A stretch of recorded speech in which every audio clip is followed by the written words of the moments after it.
नमस्ते सभी को। मेरा नाम महेंद्र सांसी है और मैं बीकानेर ज़िले से हूँ और वर्तमान में बीए फर्स्ट ईयर का स्टूडेंट हूँ। कल जो गोष्ठी में भी हमारी बात हुई थी और हमने जो सीखा कि हमें संबंधों में कैसे जीना है प्रकृति और मानव के साथ। मानव और प्रकृति दोनों के साथ जीने के लिए हमें प्रकृति के साथ हमें कार्य की ज़रूरत है और संबंध का कार्य है वो मानव के साथ, तभी मनुष्य की मतलब जी सकता है वो, अगर इन दो अवधारणाओं को माने तो। ये सीखा। और भागीदारी ही सहयोगिता है। अगर हम जैसे पूरी पृथ्वी में हमें एक कॉपी भी बनानी हो ना, इसमें हर चीज भागीदारी के बिना नहीं बन सकती। पेड़ कटेगा फिर फैक्ट्री में जाएगा, हर चीज की एक भागीदारी है, छोटा छोटा भागीदारी के बिना कुछ भी संभव नहीं है। और संवेदना को सुख के लिए उपयोग करना, जैसे कि मैं सुबह उठ रहा हूँ और मैं सोच रहा हूँ कि यार थोड़ा फोन चला लेता हूँ और बाद में पढ़ाई करूँगा 8 बजे से। फोन चला लिया 1 घंटा, फिर सोच रहा हूँ यार नहा लेता हूँ, नहा लिया, फिर सोच रहा हूँ यार नाश्ता कर लेता हूँ और फिर पढ़ने बैठूंगा, और फिर सोच रहा हूँ यार नाश्ता कर लिया अब घूमना पड़ेगा, घूम लेता हूँ, फिर घूम कर अरे यार आराम करना पड़ेगा अब तो सो रहा हूँ, सो लिया। ये क्या संवेदनाओं का दुरुपयोग हो रहा है। मेरी संवेदनाएं कहीं ना कहीं गलत दिशा में जा रही है, वो मुझे गुलाम बना रही है अपना। और मैं जो अपना लक्ष्य है कि पढ़ाई करूंगा, वो लक्ष्य पता ही नहीं कहाँ कब और कैसे दूर हो गया और मैं उन संवेदनाओं के बीच उलझ कर गुलाम बनकर रह गया। अगर उन्हीं संवेदनाओं के कि मुझे ठहराव आए, अरे ये मैं क्या कर रहा हूँ, मैं संवेदनाओं का गुलाम बन रहा हूँ, और थोड़ा सा रुक जाऊं कि मुझे मेरा जो लक्ष्य है वो पूरा करना है। आज 5 घंटे पढ़ाई करनी है तो 5 घंटे पढ़ाई करनी ही है, चाहे बाकी मैं कुछ भी करूं। मैं वो है जो मैं पढ़ाई नहीं कर पाता हूं, इसलिए मैं संवेदनाओं का गुलाम हूं। और हमें किसी से बात करने के लिए भाषा आनी जरूरी नहीं है, हिंदी अंग्रेजी कोई भी भाषा इतना महत्वपूर्ण नहीं रखती है कि भाव ज़्यादा रखते हैं। अगर हम किसी व्यक्ति से भाव से बात करेंगे कि एक अच्छा भ्रातृत्व ममत्व से भाव से बात करेंगे तो अगला हमसे भी बात करने के लिए इच्छुक होगा। हम अगर अपनी फीलिंग्स शेयर करेंगे तो वो भी हमें करेंगे। अगर हम बुरी तरीके से बर्ताव करके बातें करेंगे तो वो भी हमारे साथ ऐसा ही बर्ताव करेगा। तो भाव जरूरी है, भाषा नहीं। और अगर अंधेरे से लड़ना है तो आपको प्रकाश बनना होगा। अगर आप प्रकाश बन गए तो आपके पास अंधेरा नहीं आएगा, वो सीखा हमने कल। और अगर हम सही से जीते हैं तो ही हम दूसरों की मदद कर सकते हैं। अगर हम खुद गड्ढे में हैं और दूसरों को निकालने की कोशिश कर रहे हैं तो नहीं निकाल सकते। पहले सही से हमें स्वयं को जीना पड़ेगा, हम फिर ही हम दूसरों की मदद कर सकते हैं। और वही एक जाति धर्म और रंग भेद इनसे प्रभावित नहीं होना चाहिए। उसके भाव विचार देखकर जो विवाह संबंध है वो बनाना चाहिए, ये भी सीखा हमने। विवाह के समय ही नहीं प्रभावित होना चाहिए कि बाकी समय भी। और कि काफ़ी रहता है कि शादी के लिए, जैसा कि मैं सोच रहा हूँ कि मेरी बीवी ऐसी हो वैसी हो, ये करे वो करे, तो मैं बीवी के लिए सोच रहा हूँ, उससे पहले जो मैंने लिस्ट बना रखी है बीवी के लिए, वो लिस्ट मेरे पास भी होनी चाहिए कि जैसा बीवी मेरे माता पिता का सम्मान करेगी तो मैं भी उसके माता पिता का सम्मान करूं। वो है, दोनों की लिस्ट बराबर होनी चाहिए, तभी संबंधों में हम जी पाएंगे। ये सीखा मैंने। और जीवन में आत्म संवाद करना जरूरी है। आत्म संवाद से हमें बहुत सारी चीजें सीखने के लिए मिलती है और कॉन्फिडेंस भी मिलता है। आत्म संवाद ही है। अगर हम स्वयं से निर्णय लेंगे तो मुझे लगता है कि कहीं ना कहीं सही दिशा में कार्य करेंगे। और एक है जो वो श्याम भैया से हम सीखना चाहते हैं कि वो इतनी नम्रता से प्रेम से कैसे बात कर लेते हैं, वो सीखना है। और श्याम भैया और इस कार्य में लगे हुए सभी प्रत्यक्ष अप्रत्यक्ष जितने भी लोग हैं, किसी न किसी रूप में इससे जुड़े हुए, उन सभी को मैं सादर नमन और वंदन करता हूँ। मेरा इस शिविर में पहली बार ही आना हुआ है। जो लोग पहले आ चुके होंगे उनका अनुभव अलग रहा होगा। मेरा अनुभव भी यहाँ कुछ अच्छा ही रहा। और जब किसी अच्छे व्यक्तियों के संपर्क में आते हैं तो निश्चित रूप से अपनी ज़िंदगी में बदलाव आता है। अब यहाँ आके बदलाव आने के लिए सबसे बड़ी बात जो कही गई वो ये कि हमको अपनी समझ, अपने पर विचार करना है, अपनी गलतियों पर मंथन करना है, न कि दूसरों की गलतियों पर मंथन करना है। जब हम दूसरों की गलतियों पर मंथन करेंगे तो हम कुछ भी नहीं सीख पाएंगे, हम केवल और गलतियों की लिस्ट बना लेंगे कि ये गलतियाँ उसमें। अगर हम उसके गुण को देखेंगे तो हम सार्थक जिंदगी जी पाएंगे। सबसे बड़ी बात ये रही कि हमको अपनी समझ पर काम करना है, न कि दूसरों की योग्यता पर या दूसरों की गलतियों पर हमको प्रश्न उठाना है। उनके बारे में हमको किसी तरह से कोई भी प्रश्न नहीं उठाना, न हमको उनके बारे में कोई ऐसी थिंकिंग बनानी है जिससे हम दुखी हो जाएं। हमको किसी भी रूप में प्रभावित नहीं होना है, कि मतलब ये है कि हमको उनकी गलतियों से प्रभावित नहीं होना है। अगर किसी व्यक्ति में कोई गुण दिखते हैं तो वो गुण हमको अपनाना चाहिए, मैं ऐसा समझ पाया हूँ। दूसरा सबसे मुख्य बिंदु रहा, तुलना कभी नहीं करनी। इस तुलना के कारण हम जीवन भर उलझते ही रहते हैं कि इसके पास ये सुविधाएं हैं या ये चीज़ें हैं और मैं नहीं कर पा रहा हूँ, उसी में हम उलझ कर रह जाते हैं। सबसे बड़ी बात है कि यदि आप अपनी ज़िंदगी में सुख चाहते हैं तो दूसरों को सुनना सीखो। जब हम सुनना सीखेंगे तो निश्चित रूप से हमको कोई न कोई जवाब ऐसा मिल जाएगा जिसको हम चाहते थे। हम जब जवाब मिल जाएगा तो जो खुशी हमको मिलनी चाहिए वो खुशी हमको मिलेगी। आप देखिए, मैं श्याम भैया को देख रहा हूँ कि कितने प्रश्नों की बौछार हो जाए या कितने व्यक्ति अपना अपना प्रश्न या किसी तरह से कोई भी बात कह रहे हैं, फिर भी वो ध्यान से सुनकर, समझकर और फिर अपनी बात का जवाब दे रहे हैं। तो हमको उनसे एक चीज़ तो ये सीखनी चाहिए कि कितनी ही बातें हो रही हो, कम से कम चुप रहकर थोड़ा ढंग से सुनकर और समझकर फिर कोई निर्णय लेंगे तो अपनी जीवन की यात्रा को हम सुखद बना पाएंगे।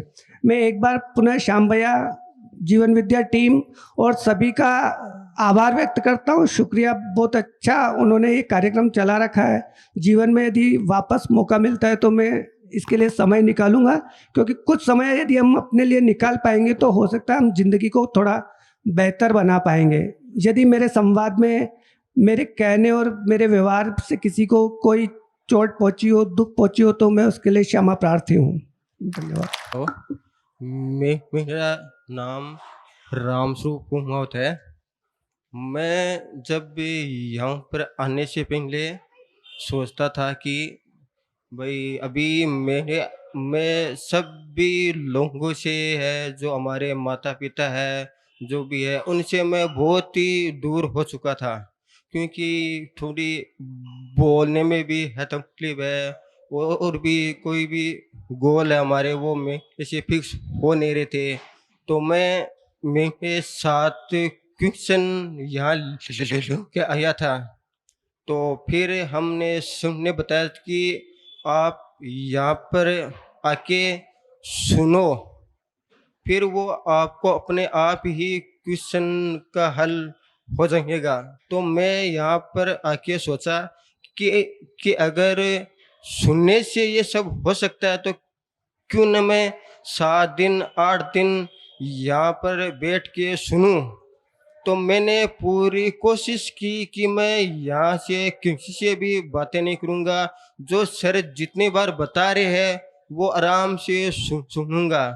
तो हमारे 6-7% थे, उनमें से 6 का हमका उत्तर हमारा हो चुका है, जबकि मैंने सर से एक भी प्रश्न पूछा नहीं था। 6 क्वेश्चन हमारे सॉल्व हो चुका है। और मैं आज फर्स्ट बार स्टेज पर आके कुछ बोल रहा हूँ, तो वह भी सर की ही बातों से हमको ऐसा महसूस हुआ कि मैं ये भी बोल सकता हूँ, क्योंकि हम के अंदर ही अंदर आज 4-5 दिन हो चुके थे कि हम भी आगे आऊँ और कुछ बोल पाऊँ, फिर हिम्मत नहीं हुई। फिर मैंने सर से रात बात की कि सर क्या करूँ ऐसे, तो कहा कि तुमको कोई भी मतलब है नहीं, लोग क्या सोचेंगे, क्या करेंगे, तुम तो अपने आप पर ध्यान दो, वैसे हो गया। और मैं एक बात अपनी तरफ से बताना चाहता हूँ कि जो इंसान बदलना चाहता है तो तो उसको अगर सही से जानकारी हो जाए तो वो इंसान बदल सकता है, जिससे मैं आज आपके सामने बदल गया हूँ। धन्यवाद। हेलो, नमस्कार साथियों। तो मेरी खुद की लर्निंग रही है कि नाम बता दो। हेलो, नमस्कार। मेरा नाम अजेंद्र है, मैं उत्तर प्रदेश से बिलोंग करता हूँ और मेरा पैशन एजुकेशन है और मेरी सबसे पहली प्रायोरिटी ह्यूमैनिटी है। तो मेरी सबसे पहली लर्निंग रहेगी कि जब भी मैं डिसीजन पहले बनाता था तो मुझे लगता था कि मेरा करियर का डिसीजन है या फिर मेरी लाइफ का डिसीजन है, तो केवल मैं अपने आप को ही कंसल्ट करता था। मैं अदर फैक्टर्स को कंसीडर करता था, जैसे कि अपनी मम्मी पापा या फिर भाई बहनों पे क्या इफेक्ट जाएगा, बट मुझे लगता था कि उनके अंदर वो एक्सपर्टीज़ नहीं है कि मेरे करियर को वो बता पाएँ, क्योंकि वो मेरी खुद की लाइफ है। पर कल जब एक तरीके से बड़ों का सम्मान में आ रहा था तो मुझे समझ में आया कि कई सारी चीज़ें कि जितने भी हम बड़े हो जाएं, लेकिन हम सबके बारे में सबका पर्सपेक्टिव नहीं अपने अंदर मतलब बैठा सकते हैं। तो मेरी ये खुद की ये लर्निंग रहेगी कि अगली बार से जब मैं कभी भी डिसीजन बनाऊं तो सभी सज्जनों का, सभी बड़ों का, कम से कम अपने परिवार वालों का पर्सपेक्टिव ले लूं डिसीजन पे पहुंचने से पहले। दूसरी लर्निंग ये रहेगी कि रिलेशनशिप के एस्पेक्ट में हम सोचते हैं कि दूसरे में क्या कंपेटेबिलिटी है कि नहीं, और हम कुछ उनसे प्रोमिसेस लेना चाहते हैं कि आप इतना यहाँ तक पहुँच जाएंगे कि नहीं। मैं वहाँ पे जंप होने से पहले खुद के ऊपर जांचने का प्रयास करूँगा कि अगर मैं रिलेशनशिप में जा रहा हूँ तो क्या मैं कंपेटेबल हूँ, क्या अगर नहीं हूँ तो क्या मैं सही डायरेक्शन में एफर्ट्स मार रहा हूँ, उसमें प्रोग्रेस दिखा रहा हूँ क्या। तो ये मुझे अपने अंदर काम करने की ज़रूरत पहले महसूस होनी चाहिए और ये मैं करने का प्रयास पहले करूँगा। तीसरी लर्निंग ये रहेगी कि एक जो भी डिसीजन कहीं पे भी बनाए, अपने खुद पे या फिर परिवार में या फिर समाज में, किसी भी लेवल पे, उसमें democratic style of decision making, मतलब सबका चर्चा लेकर के, अपने खुद के एक्सपर्टीज और बायसेस ना ला करके सबके विचारों में एक समानता से देख करके फिर एक डिसीजन पे पहुंचा जाए। बहुत बहुत धन्यवाद। सभी को प्रणाम, नमस्ते। श्याम भैया के प्रति बहुत बहुत कृतज्ञता। मैंने पिछले 5-6 दिन में और पुराने जितने भी शिविर हुए यहाँ पे मैं खुद क्लास में कैसा रहता हूँ और भैया की क्लास को देखता हूँ मैं, तो क्लासरूम मैनेजमेंट जो मैंने यहाँ से सीखा है, क्योंकि मैं भी एक टीचर हूँ, तो फाइनली अगर मेरी क्लास में तो कोई बच्चा टाइम पे नहीं पहुँच पाता तो मुझे बहुत इरिटेशन होता है और मैं उसको बहुत सारी बातें सुना देता हूँ। जबकि मैं देखता हूँ कि भैया ने जिस कंटेंट पर इतना रिसर्च किया और खुद का कुछ उसको बनाया है, खुद का रिसर्च किया है, खुद का मॉडल बनाया है, उसके बावजूद भी भैया की क्लास में 10% उपस्थिति के बावजूद भैया के चेहरे की मुस्कुराहट जब देखता हूँ तो भैया बिल्कुल भी परेशान नहीं होते। और जबकि मैं जिस किताब को पढ़ाता हूँ उसमें मेरा कुछ भी नहीं रहता, मेरी शून्य है। जैसे मैं मान लो भूगोल में कोई चीज पढ़ा रहा हूँ, अक्षांश देशांतर, तो मैं थोड़ी निकालने गया भारत का अक्षांश देशांतर, है ना। लेकिन फिर भी जब भी 50वीं 51वीं बार भी जब मैं अक्षांश देशांतर को बोलता हूँ, और वो मेरे को याद है क्योंकि मैं 50वीं 51वीं बार बोल रहा हूँ, लेकिन फिर भी मेरे को ये चीज बिल्कुल बारीकी से नजर आ रही है कि एक अहंकार की मेरे को बदबू आ रही है उसमें से। तो थोड़ा सा इस ओर ध्यान गया, इसके लिए भैया का बहुत बहुत धन्यवाद। दूसरा, क्लास में जाने अनजाने में तुलना करने की आदत होती है और मेरी तुलना के शिकार 2 बच्चे बैठे भी हैं यहाँ पे। और ये बड़ा क्लासरूम है, मैं छोटी क्लासरूम में पढ़ाता हूँ। यहाँ पे सोनिया और अनुराधा 2 विद्यार्थी जिनको मैंने कभी 11th-12th में पढ़ाया था, तो उसमें जो सोनिया बैठी है, मैं इससे क्या बोलते हैं स्कूल में पढ़ाया था मैं, तो इससे वास्तव में बहुत हाथ जोड़ के माफ़ी भी मांगता हूँ इस बात के लिए, क्योंकि मेरे को ये चीज़ बहुत बारीकी से कल रात को समझ में आई कि ये बहुत परेशान हुई थी क्लास में। क्या है कि जो फर्स्ट होता है नंबर के आधार पर हम उसको किसी सिंहासन पे बिठा देते हैं, तो बाकी जो कुर्सियाँ होती है, बाकी जो स्टूल होते हैं, उस पर बैठे व्यक्ति बहुत ज़्यादा परेशान होते हैं या हिलते हैं। तो ये बात मेरे को जून वाले शिविर में समझ में आ गई थी। तो पिछले 6 महीने में क्लास में तुलना जैसा तो कुछ रहा नहीं है, और जितना समझ में आया कि इस साल जो 11th और 12th क्लास है उसमें 12th क्लास का वातावरण बहुत ही अच्छा रहा है। क्लास का जो सबसे यानी पढ़ाई के स्तर पर जो सबसे कमजोर बच्चा भी है और पढ़ाई के स्तर पर जो सबसे अच्छा बच्चा है, उसके बीच की जो मित्रता और संवाद है वो भी बहुत अच्छा है और इसको लगातार बेहतर करने की कोशिश कर रहा हूँ। ये भैया मैंने आपसे सीखा। तो क्लासरूम मैनेजमेंट में बहुत सारी चीजें। दूसरा, कल जैसे हम लाइट समझते हैं, यानी बिजली चमकती है तो पहले उजाला होता है और उसके बाद आवाज आती है ना। तो ऐसे ही कल ये समझ में आया कि पहले भाव नजर आता है आपका, उसके बाद भाषा आती है। तो ये भाव का टोन बेहतर होना बहुत जरूरी है। कल मैंने इसको देखा, पिछले मेरे जो दादी जी हैं, मेरे पापा और 7 भाई हैं, 19 पोते पोती है और पिछले 20 साल से मेरे को उनके सानिध्य में पास में रहने का अवसर मिला। मेरी दादी जी का मेरी मम्मी के प्रति बहुत सारी चीज़ों में सहमति असहमति है, तो मेरी मम्मी के साथ मेरी जो बॉन्डिंग है उस आधार पर मेरी भी बहुत सारी सहमति असहमति है। मैंने ये देखा कि मैं हर बार एक ही क्लैरिफिकेशन देने में लग जाता था मेरी बड़ी मम्मी को या किसी को भी कि मेरा भाव ठीक है, बस भाषा खराब है और मैं भाषा इसलिए खराब लेता हूँ ताकि बहुत सारी चीज़ों में मैं कंट्रोल कर सकूँ या ऐसे कर सकूँ, और कई बार कड़वा होना पड़ता है। मैं यहाँ पे देख रहा हूँ कि भाषा भाव को ठीक रखने के साथ भाषा और टोन का एक्सप्रेशन ठीक होना भी कितना जरूरी होता है हमारा। यानी क्योंकि आप सबको स्पष्टीकरण नहीं दे सकते, ये चीज मेरे को बहुत बारीकी से नजर आ रही है।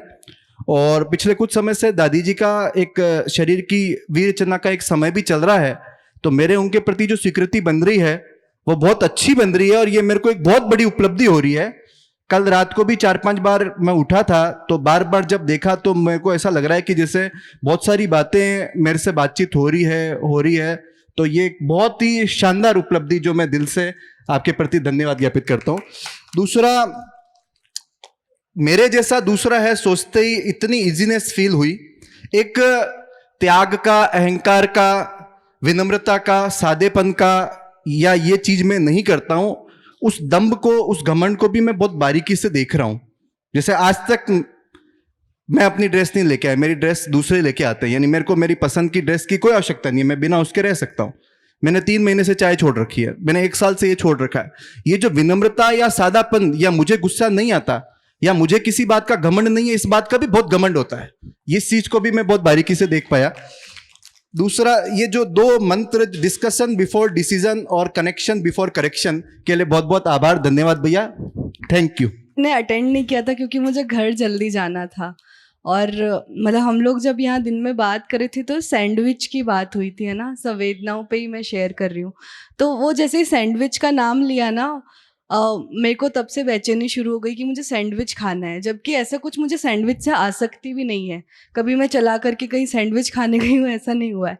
दूसरी चीज़ें हैं पसंद की, बट सैंडविच उतना मुझे पसंद नहीं था। बट उस दिन मतलब मुझे ऐसा लगा कि मुझे खाना ही खाना है सैंडविच, तो जब तक नहीं खाऊंगी तब तक तृप्ति ही नहीं मिलेगी। तो जब मैं यहाँ से निकली तो घर भी जल्दी पहुंचना था, और बीच में एक सैंडविच का स्टॉल था, मतलब पिज़्ज़ा और उसका स्टॉल। तो मैं वहाँ रुकी और मैंने बोला आप कितनी देर में बना दोगे? उन्होंने बोला बस 5-7 मिनट में हो जाएगा। तो मैं बैठी और मतलब मेरे हाथ पैर भी शेक कर रहे थे, मुझे घर जाने की भी जल्दी थी और मैं सैंडविच भी खा लूँ और फिर घर चली जाऊँ।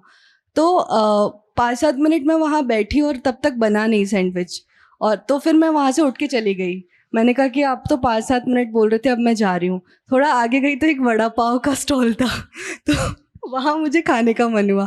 फिर मैं वहाँ रुक गई और वड़ा पाव बनने में जितना टाइम लगा उतने टाइम में उधर सैंडविच भी बन गया था। तो वो सैंडविच लेकर आ गए पास वाली स्टॉल पे। फिर मैं वड़ा पाव खा के निकली, तो मतलब घर पे भी लेट हो गई, यहाँ का कंटेंट छूट गया, और वड़ा पाव का उतना कुछ टेस्ट भी अच्छा नहीं था, तो उसका मज़ा नहीं आया। तो मेरे को लगा कि वो सिर्फ 5 या 10 मिनट की संवेदना के लिए ना मुझे इतना सारा वो करना पड़ा, फिर भी वो स्टेबल नहीं रही। उसमें इतना एफर्ट्स डाल के भी वो 5 मिनट भी नहीं टिकी। और यही मतलब हम लोग दिन में 10 बार कर ही रहे होते हैं, किसी एक संवेदना के पीछे इतना एफर्ट लगा रहे होते हैं कि अगर उसकी थोड़ा % एनर्जी भी अगर इसमें लगा देंगे तो उससे डबल हैप्पीनेस हमको मिल जाएगी। तो ये मुझे शेयर करना था। और एक और इंसिडेंट हुआ था, वो भी बहुत फनी था। सुना लो। तो मैं जब यहाँ से गई तो एक आंटी थी, मैं पैदल ही जा रही थी दूसरा ऑटो चेंज करने के लिए, तो एक आंटी पीछे से आई और उन्होंने बोला चल बेटा जल्दी चल, मैं भी लेट हो रही हूँ, साथ में ही चलते हैं। तो मैंने उनको देखा और मैं उनको जानती नहीं थी, तो उन्होंने बोला कि चल ना जल्दी अंधेरा हो जाएगा। तो मैंने उनको देखा, मैंने कहा यार मैं तो इनको जानती ही नहीं हूँ। फिर मैंने कहा कि नहीं है तो मानव ही, तो कनेक्शन तो है। फिर उन्होंने मेरा हाथ पकड़ा कि चल, तो मुझे और थोड़ा सा डाउट आया मन में कि मेरा हाथ क्यों पकड़ रही है अनजान आंटी, जानती भी नहीं है। देन मैंने ये देखा कि हम लोग यहाँ पे इतना विश्वास और ये सब की चर्चा कर रहे हैं, बट कोई और इंसान ऐसा हो ही सकता है कि वो ये भाषा नहीं बोल रहा है बट उसमें आश्वस्ति हमसे भी ज़्यादा है विश्वास के भाव की। तो वो आंटी में विश्वास का भाव मेरे से बहुत ज़्यादा मुझे दिखा जबकि मैं ये चर्चा कर रही हूँ, है ना। तो उनके लिए भी एक सम्मान का भाव आया। सो ये 2 इंसिडेंट मुझे शेयर करने का मिला। बढ़िया। सबसे पहले यहाँ मेरे समक्ष उपस्थित युवा शक्ति को मैं नमन करता हूँ। सर वैसे तो बहुत कुछ बता रहे हैं, लेकिन मैं अपने जीवन में किन बातों को ग्रहण करता हूँ वो सबसे ज़्यादा महत्व देता हूँ। सर ने मानवता की परिभाषा बताई कि मानव मूल में सुख चाहता है, समृद्धि चाहता है, लेकिन मुझे ना समझी के कारण वह क्रोध करता है, ईर्ष्या करता है। मुझे लगता है कि भारत एक सर्वाधिक जनसंख्या वाला देश है जहाँ 150 करोड़ की आबादी है। शायद इस देश में अधिकांशतः नासमझ और अयोग्यता के लोग ही निवास करते हैं, हमको छोड़ के। हमको दूसरी बात, आत्मसंवाद। वैसे तो यहाँ मेरे साथी आए जिन्होंने बहुत कुछ बता दिया, लेकिन आत्मसंवाद करना जीवन में बहुत अनिवार्य है। हमारा मन दुविधाओं में रहता है, पारिवारिक तनाव हमारे ऊपर कहीं ना कहीं दबाव डालता है, पढ़ाई करियर की चिंता हमें रहती है, तो हमें आत्मसंवाद करने की आवश्यकता है। आत्मसंवाद जो हमें निर्णय लेने की प्रक्रिया में दृढ़ता का काम करता है, जिससे हम उचित निर्णय ले पाते हैं और सही हमें मार्गदर्शन मिल पाता है। दूसरी बात सर ने बहुत अच्छी बताई कि कनेक्ट बिफोर करेक्ट। मैं लोगों को सही करने की भावना से अब तक काम करता रहा, लेकिन लोगों के साथ मिलने की भावना मेरे अंदर कभी नहीं आई। तो मैं आज यहाँ से यही सीख के जाता हूँ कि मैं लोगों के साथ अब से कनेक्ट की भावना रखूंगा, ना कि उनको करेक्ट करने की भावना दूंगा। तो हमारा नमस्ते। कल शाम के सेशन में समाज पर चर्चा हो रही थी, तो हम लोगों ने सोचा था कि समाज वाली चर्चा को ही हम आगे बढ़ा लेंगे। तो अगले 2 सेशन में जो समाज का और थोड़ा प्रकृति और अस्तित्व की व्यवस्था के संदर्भ में कुछ बातें करनी है, उसको करके फिर जो आपके और प्रश्न होंगे उसको लंच के बाद रिस्पॉन्ड करने का काम कर देंगे। तो मैं माइक वंदन को सौंपता हूँ कि समाज वाली व्यवस्था को आगे कंटिन्यू कर ले। Thank you. तो हम लोग पहले दिन से ये बात कर रहे हैं कि लक्ष्य तो हमारा सुखी होना है ना। इस पर तो डाउट नहीं है अब किसी को कि सुखी होना और समृद्ध होना हमारा लक्ष्य है। सर थोड़ी सी हिंदी थोड़ा लाइट रखना, मतलब थोड़ा इंग्लिश के वर्ड्स भी ऐड कर देना तो ठीक है। Thank you.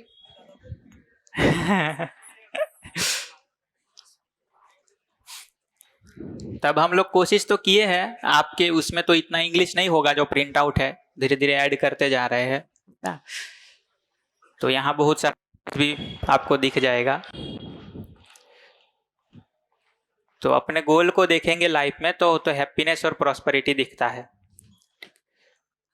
ना, सुखी होना और समृद्ध होना। फिर प्रश्न ये था कि भी सुखी कैसे होंगे, है ना।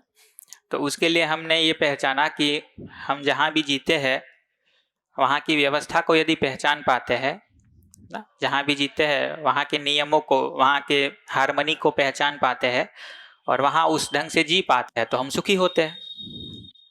जैसे एक उदाहरण में दे रहा था कि आप लोग यहाँ शिविर में है, यहाँ की व्यवस्था को पहचानेंगे और यहाँ व्यवस्था में जिएंगे तो सुखी हो पाएंगे। इसी तरह ये जो लाइट है, बिजली है, उसकी व्यवस्था को, उसके नियमों को समझेंगे, उसको पहचानेंगे तो लाइट के साथ ठीक से काम कर पाएंगे। नहीं समझेंगे और काम करने जाएंगे तो झटके खाएंगे, है ना। तो जहाँ भी हम जीते हैं वहाँ व्यवस्था को, हार्मनी को समझ पाए और उसको जी पाए, हार्मनी को जी पाए, हार्मनी में जी पाए, तो उसको हम कहते हैं कि सुखी और समृद्ध होकर के जीने का वो तरीका है। तो हमने 4 लेवल को पहचाना है कि कहाँ कहाँ जीते हैं। फिर हम तो एक तो अपने साथ जीते हैं, स्वयं में जीना होता है, परिवार में जीते हैं, समाज में जीते हैं और प्रकृति में जीते हैं। तो ये 4 लेवल की व्यवस्था को हम समझ पाए और चारों लेवल में व्यवस्था पूर्वक जी पाए तो हम सुखी होकर के जी सकते हैं। तो स्वयं की बात हमने थोड़ी कर ली कि हम क्या है, हमारी क्या क्रियाएं हैं, उसको कैसे समझे, कैसे देखे। ठीक, उसके बाद थोड़ी संबंध की बात कर ली परिवार की बात कर ली, उसमें क्या क्या भाव होते हैं उसकी बात कर ली, उसके बाद थोड़े कुछ स्पेसिफिक मुद्दों पे, विवाह संबंध पे भी बात कर ली, है ना। तो अब नेक्स्ट टॉपिक है समाज, कि समाज में व्यवस्था को समझे, समाज में व्यवस्था को जी पाए। इस चर्चा को शुरू करने से पहले ही मैं एक बात कह दूं, जो बार बार प्रश्न आएगा, है ना, लौट लौट के, कि जो भी चर्चा हम यहाँ करते हैं समाज के बारे में, समाज की व्यवस्था के बारे में, आज के समाज की स्थिति तो उससे अलग दिख रही है। जो भी बात हम करने जाएंगे समाज में व्यवस्था की, आज के समाज की स्थिति उससे कुछ अलग दिखेगी, है ना। तो हम पूछेंगे कि भाई आज तो लोग ऐसा कर नहीं रहे, आज तो ऐसा हो नहीं रहा, तो क्या करेंगे। तो हम जो चर्चा कर रहे हैं उससे पहले ही मैं ये पूछ लूं कि यदि आज के समाज की स्थिति ठीक नहीं है तो हम सिर्फ शिकायत करेंगे या कुछ कंट्रीब्यूट करने की जिम्मेदारी लेंगे। कंट्रीब्यूट करने की जिम्मेदारी लेंगे। सिर्फ शिकायत करने से क्या हो जाएगा, सिर्फ कमियां निकालने से क्या हो जाएगा, कुछ नहीं होगा। तो हम जो समझने जा रहे हैं, जो चर्चा ओपन करने जा रहे हैं, उसका पर्पस मैं तो ये देखता हूं कि हमारा विजन क्लियर हो पहले तो, कि हमको तो पता हो कि समाज क्या होना बनता है, हमको तो क्लियर हो कि हम कैसा समाज चाहते हैं। और दूसरा फिर पर्पस ये है उसका कि फिर हम अपना कंट्रीब्यूशन उसमें पहचान पाए कि हम क्या कर सकते हैं। ये दो पर्पस है मेरे अनुसार, ठीक। पहला तो ये कि हमको स्पष्ट हो कि हम कैसा समाज चाहते हैं, हमारा विजन क्या है समाज के बारे, और दूसरा ये कि हम कंट्रीब्यूट क्या करेंगे वैसे समाज को होने में, समाज को उस जगह ले जाने में अपना कंट्रीब्यूशन कैसे पहचानेंगे। इन दो को ध्यान में रख करके चर्चा को शुरू करते हैं, ठीक है। बढ़िया। तो समाज शब्द तो हम लोगों ने कई बार सुना ही है, बट समाज का मतलब क्या है, किसको कहेंगे समाज। तो मैं 3 सिचुएशन बताता हूं, आप लोग बताइए कि 3 में से किसको समाज कहेंगे। एक तो सिचुएशन ये है कि जहां बहुत सारे लोग इकट्ठे हो, है ना, बहुत सारे लोग एक जगह पर रह रहे हो, बट उन सबका लक्ष्य अलग अलग हो, और उनमें से बहुत सारे लोगों का लक्ष्य तो एक दूसरे से विरोधी हो, कि या तो मैं सबसे ज्यादा अमीर बनूंगा या आप सबसे ज्यादा अमीर बनेगी, मुझे आपसे ज्यादा अमीर बनना है, आपको मुझसे ज्यादा अमीर बनना है, मुझे आपसे आगे निकलना है, आपको मुझसे आगे निकलना है, ठीक। ऐसे हम सभी लोग एक जगह रह रहे, जिसमें सभी के लक्ष्य आपस में कॉन्ट्राडिक्ट करते हैं, सभी के लक्ष्य आपस में विरोधी है। इसको समाज कहेंगे? नहीं कहेंगे। दूसरी स्थिति बताता हूं, परिस्थिति बताता हूं, कि बहुत सारे लोग एक जगह मिले तो है, बट सबका लक्ष्य अपना अपना है, अलग अलग है, झगड़ा कोई नहीं कर रहे, है ना। झगड़ा कोई नहीं है कि मुझे आपसे आगे निकलना है, आपको मुझसे आगे निकलना है, ऐसा कुछ नहीं है। बट सबका लक्ष्य एक भी नहीं है, सबका अपना अपना लक्ष्य है। आप अपना करे जाओ, मैं अपना करे जाऊं, क्या लेना देना है हमको एक दूसरे से। आपका कुछ लक्ष्य है, आप बढ़ो उसमें आगे, मेरा कुछ लक्ष्य है वो मैं करता हूं। ये पहले वाले से तो थोड़ी बेहतर स्थिति लग रही है, बट क्या लगता है आपको, इसको समाज कहेंगे? नहीं कहेंगे। तो तीसरी स्थिति बताता हूं कि बहुत सारे परिवार एक साथ रह रहे हो और सभी का एक ही लक्ष्य हो कि हम सबको एक ही जगह जाना है, और उस एक लक्ष्य तक पहुंचने में हम सब साथ साथ है, उसमें एक दूसरे की हेल्प कर रहे हैं। हम थोड़ा आगे निकल गए तो आपकी हेल्प कर रहे हैं, आप आगे हो तो हम हमारी हेल्प कर दो, तो सब हाथ में हाथ पकड़े एक लक्ष्य की ओर आगे बढ़ रहे। इसको समाज कहेंगे? हैं? इसलिए तो पहले कह दिया मैंने कि ऐसा है नहीं, ये तो आप कहेंगे ही, है ना। हम तो ये देख रहे हैं कि समाज कैसा हो, क्या विजन है हमारा, फिर आइडेंटिफाई करेंगे कि उसके लिए हम क्या करें। तो ये क्लियर है समाज किसको कहते हैं। पहला जो है उसको कहना बंद, यदि कुछ नाम देना हो तो क्या नाम देंगे? लड़ाई का मैदान, कि जहां सब लोग, बहुत सारे लोग इकट्ठा हुए हैं बट लड़ रहे हैं सब आपस में कि मैं आगे निकल जाऊं, तुमसे ज्यादा आगे निकल जाऊं, तुमसे ज्यादा आगे निकल जाऊं। दूसरा है, उसको आप भीड़ कह सकते हैं, है ना। जैसे रेलवे स्टेशन पे भीड़ हो जाए, बट आपको कहीं जाना है, मुझे कहीं जाना है, आपको कहीं जाना है, उनको कहीं जाना है, अब सबको एक दूसरे से क्या लेना देना है, खड़े हैं सब अपना अपना सामान लिए और जा रहे हैं अपनी अपनी जगह। तो उसको समाज कहेंगे कि भीड़ कहेंगे? भीड़ कहेंगे। समाज तो उसको कहेंगे कि जहाँ एक लक्ष्य को हम सब पहचानते हैं और उस एक लक्ष्य के लिए सब साथ साथ मिलकर के आगे बढ़ते हैं, तो वो समाज है। इतना ठीक है? इसको समाज कहना ठीक है? अच्छा, एक और बात आती है कि हम लोगों को कई बार समाज शब्द का मतलब तब तक क्लियर नहीं होता जब तक समाज के आगे कुछ लगाए नहीं। सिर्फ समाज का क्या मतलब हुआ? समाज के आगे कुछ तो लगाओ। कौन सा समाज? है ना? कोई शब्द आगे लगाओ, ये वाला समाज, ये समाज, ये समाज। हम कोई शब्द नहीं लगा रहे आगे। यदि लगाना ही हो तो जो आप कह रहे हैं मानवीय समाज, लगाना ही हो कोई शब्द तो इतना लगाएंगे कि मानव समाज, है ना, और कोई भेद नहीं करेंगे। तो हमारे अर्थ में देखेंगे तो समाज का मतलब है पूरा मानव समाज। राजस्थानी समाज, गुजराती समाज, बिहारी समाज, राजस्थानी में भी फिर टुकड़े टुकड़े कई सारे, उनके अंदर भी फिर कई सारे टुकड़े, फिर उनके अंदर भी कई सारे टुकड़े, है ना।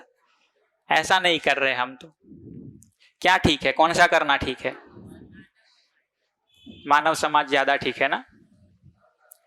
तो मानव समाज की यदि बात करेंगे तो कह तो ये रहे हैं कि सबका लक्ष्य एक हो और एक लक्ष्य के लिए सब साथ मिलके प्रयास कर रहे हो।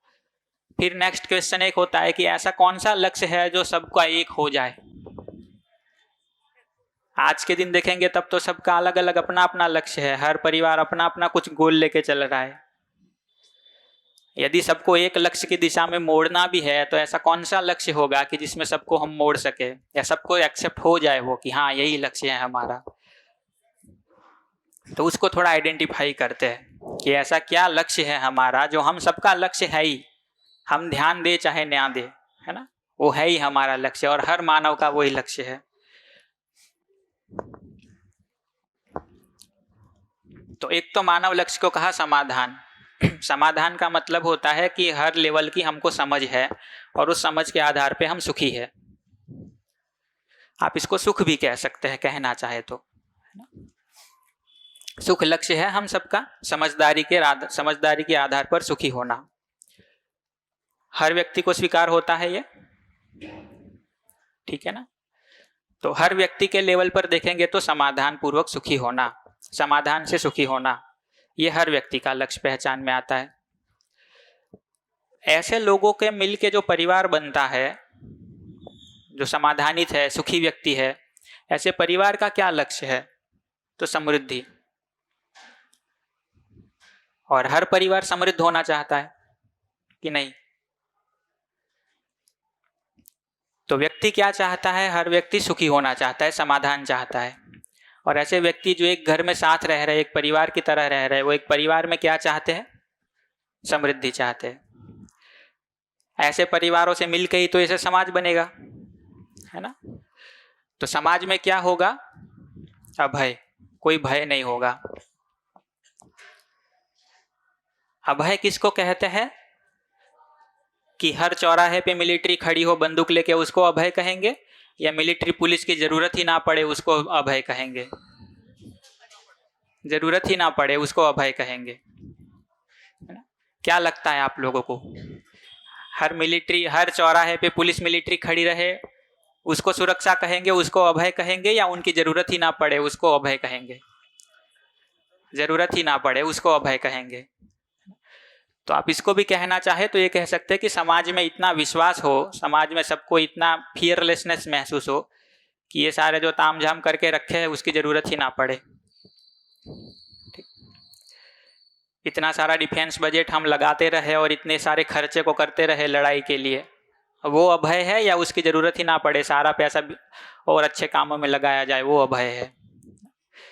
तो अभय तो वो है कि इन सब चीज़ों की जरूरत ही ना पड़े, इतना विश्वास का लेवल बन जाए। और कब बनेगा ये? जब हर परिवार समृद्ध होगा, हर व्यक्ति समझदार होगा।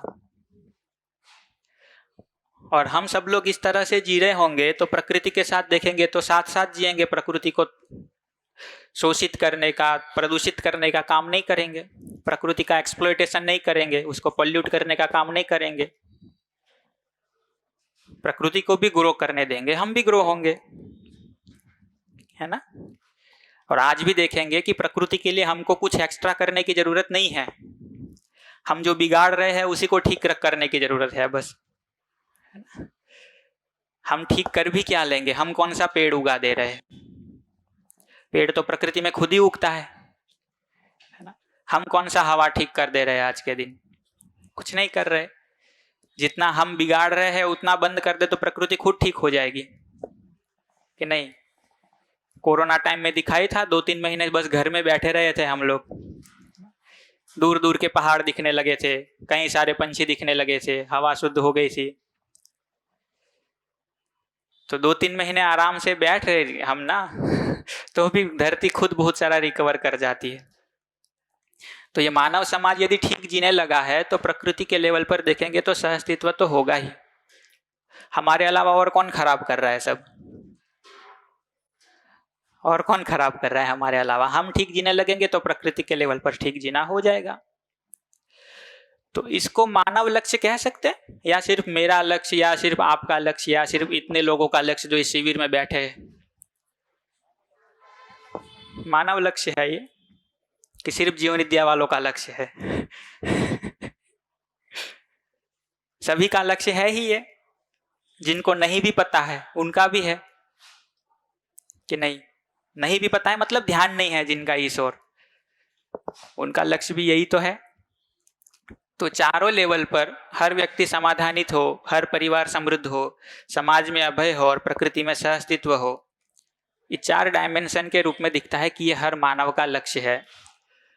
और इसको पहचानेंगे यदि हम सभी लोग, इतने लोगों के बारे ही सोचे कि हम इसको पहचान के एक जगह यदि जीना शुरू करेंगे और हम सबका लक्ष्य यही है, तो झगड़ा करेंगे कि सहयोग करेंगे एक दूसरे का? इसमें कहाँ जगह है कि झगड़ा करें? यदि इसको ध्यान में रख करके इसके लिए जीते हैं तो, है ना? तो सब जो समाज की परिभाषा दे रहे थे हम कि सब परिवार का एक लक्ष्य हो और सब परिवार मिलके एक ही दिशा में आगे बढ़ रहे हो, वो इसमें होगा? हो ही पाएगा कि नहीं हो पाएगा? ऐसा होगा कि 2 परिवार इस लक्ष्य को लेकर चल रहे लेकिन दोनों का कॉन्ट्राडिक्शन हो जाएगा, झगड़ा हो जाएगा? नहीं होगा। तो ये चारों जरूरी भी है या किसी एक को निकाल दे? चारों जरूरी है। प्रश्न ये है कि यदि चारों जरूरी है और चारों पे काम करना है, शुरू कहाँ से करेंगे? चारों में से शुरू कहाँ से करेंगे? स्वयं से। ठीक। कैसे फ्लो बनेगा इसका देखेंगे। तो जैसे मैं समझूं, मैं समझदार हूं, मैं ठीक जीऊं, समाधान के साथ जीऊं, सुखी हो, फिर मैं धीरे धीरे अपने परिवार के लोगों का भी ध्यान दिला सकता हूं। उससे पहले तो नहीं दिला सकता, क्योंकि मुझे ही गुस्सा आ जा रहा है, मुझे ही समझ में नहीं आ रहा कैसे जिए, दूसरों की मेरे प्रति स्वीकृति ही नहीं है, वो मुझे जिम्मेदार समझदार स्वीकारते ही नहीं है, तो कैसे बात करूंगा? बट मैं कुछ समझा हूं, कुछ ठीक जी रहा हूं, कुछ जिम्मेदारी से जी पा रहा हूं, तो धीरे धीरे परिवार के लोगों का ध्यान दिला पाऊंगा। परिवार के सारे लोग समझेंगे, सारे लोग समझदारी जिम्मेदारी से जिएंगे, तो परिवार के सभी लोगों का ये काम पूरा हो जाएगा, है ना? परिवार के सभी लोगों का ये काम पूरा हो जाएगा, तो फिर परिवार के लोग मिलके अपने परिवार में समृद्धि ला देंगे। बिना समझदारी के कैसे समृद्ध हो जाएंगे? कमा पाएंगे बहुत सारा, समृद्धि का भाव तो आएगा नहीं, है ना? तो परिवार के सारे लोग जब समाधान के काम को कर लेंगे तब परिवार में समृद्धि का भाव आ जाएगा, और ऐसा जो परिवार होगा वो फिर समाज के दूसरे परिवारों को प्रेरणा देगा। ये पकड़ पा रहे हैं कि मुश्किल लग रहा है? क्या कह रहा हूं कि मैं समझूंगा, अपने उदाहरण को आप लोग भी सोचिए कि आप समझेंगे, समझदारी से जिएंगे, मेहनत करेंगे, अपनी जिंदगी को और सुव्यवस्थित करेंगे, फिर धीरे धीरे परिवार के लोग आपसे इंस्पायर होंगे, तो परिवार के लोग समझेंगे, वो समझदारी जिम्मेदारी से जीना शुरू करेंगे। परिवार में समझदारी आ गई तो परिवार के लोग समृद्धि से जिएंगे। ठीक। तो आपका परिवार यदि समाधान और समृद्धि के साथ जी रहा है, सुख समृद्धि के साथ जी रहा है, तो क्या करेगा? दूसरे परिवारों की निंदा करेगा, उनकी टीका करेगा, उनका शोषण करेगा कि सहयोग करेगा? सहयोग करेगा। तो दूसरे परिवारों को प्रेरणा मिलेगी। तो दूसरे परिवार के लोग कहाँ से शुरू करेंगे? फिर अपने में समाधान से, फिर उनकी पूरी प्रक्रिया चलेगी, आपके पड़ोस वाले परिवारों की, है ना। ऐसे करते करते धीरे धीरे धीरे समाज में हर व्यक्ति, हर परिवार सुख और समृद्धि के साथ जीने लगे। हर परिवार सुख और समृद्धि के साथ जीने लगे तो अपराध करेगा कौन? भय होगा किससे? किससे भय होगा? किसी से नहीं। आज के दिन भी देखिए, हम लोग बार बार पूछते रहते हैं कि मैं कहता हूं 3 तरह के भय है, आप बताइए आपको कौन सा भय सबसे ज्यादा लगता है? एक तो भय होता है प्राकृतिक आपदा का भय, यहाँ बैठे हैं भूकंप आ जाएगा तो क्या होगा, भय लगता है कि नहीं लगता? लगता है। दूसरा भय लगता है जंगली जानवर का, यहाँ मस्त अच्छी अच्छी बातें कर रहे, पीछे से बाघ निकले तो बैठे रहेंगे कि भागेंगे? भागेंगे, तो भय लगता है। तो एक तो भय है प्राकृतिक आपद का, आपदाओं का भय। दूसरा भय है जंगली जानवरों का, हिंसक पशुओं का भय। तीसरा एक भय है मानव के अमानवीय व्यवहार का भय, in human behaviour of human being, इसका भी भय लगता है। तीनों में से सुबह से लेकर के शाम तक अपनी जिंदगी को थोड़ा ऑब्जर्व करके बताइए, तीनों में से कौन सा भय सबसे ज्यादा लगता है? तीसरा। हम तो सर्वे करते हैं, हर जगह जा करके पूछते हैं, है ना। जो भैया कह रहे थे कि जेल में भी काम करते हैं, वहां भी जाके पूछे, वहां भी यही है, वहां भी यही आंसर मिलता है कि मानव के अमानवीय व्यवहार का भय सबसे ज्यादा है। फिर हम लोग थोड़ा हिम्मत करके एक स्टेप और भी पूछ लेते हैं कि मानव के अमानवीय व्यवहार का जो भय है, ये सिर्फ घर के बाहर ही लगता है कि घर के अंदर भी लगता है?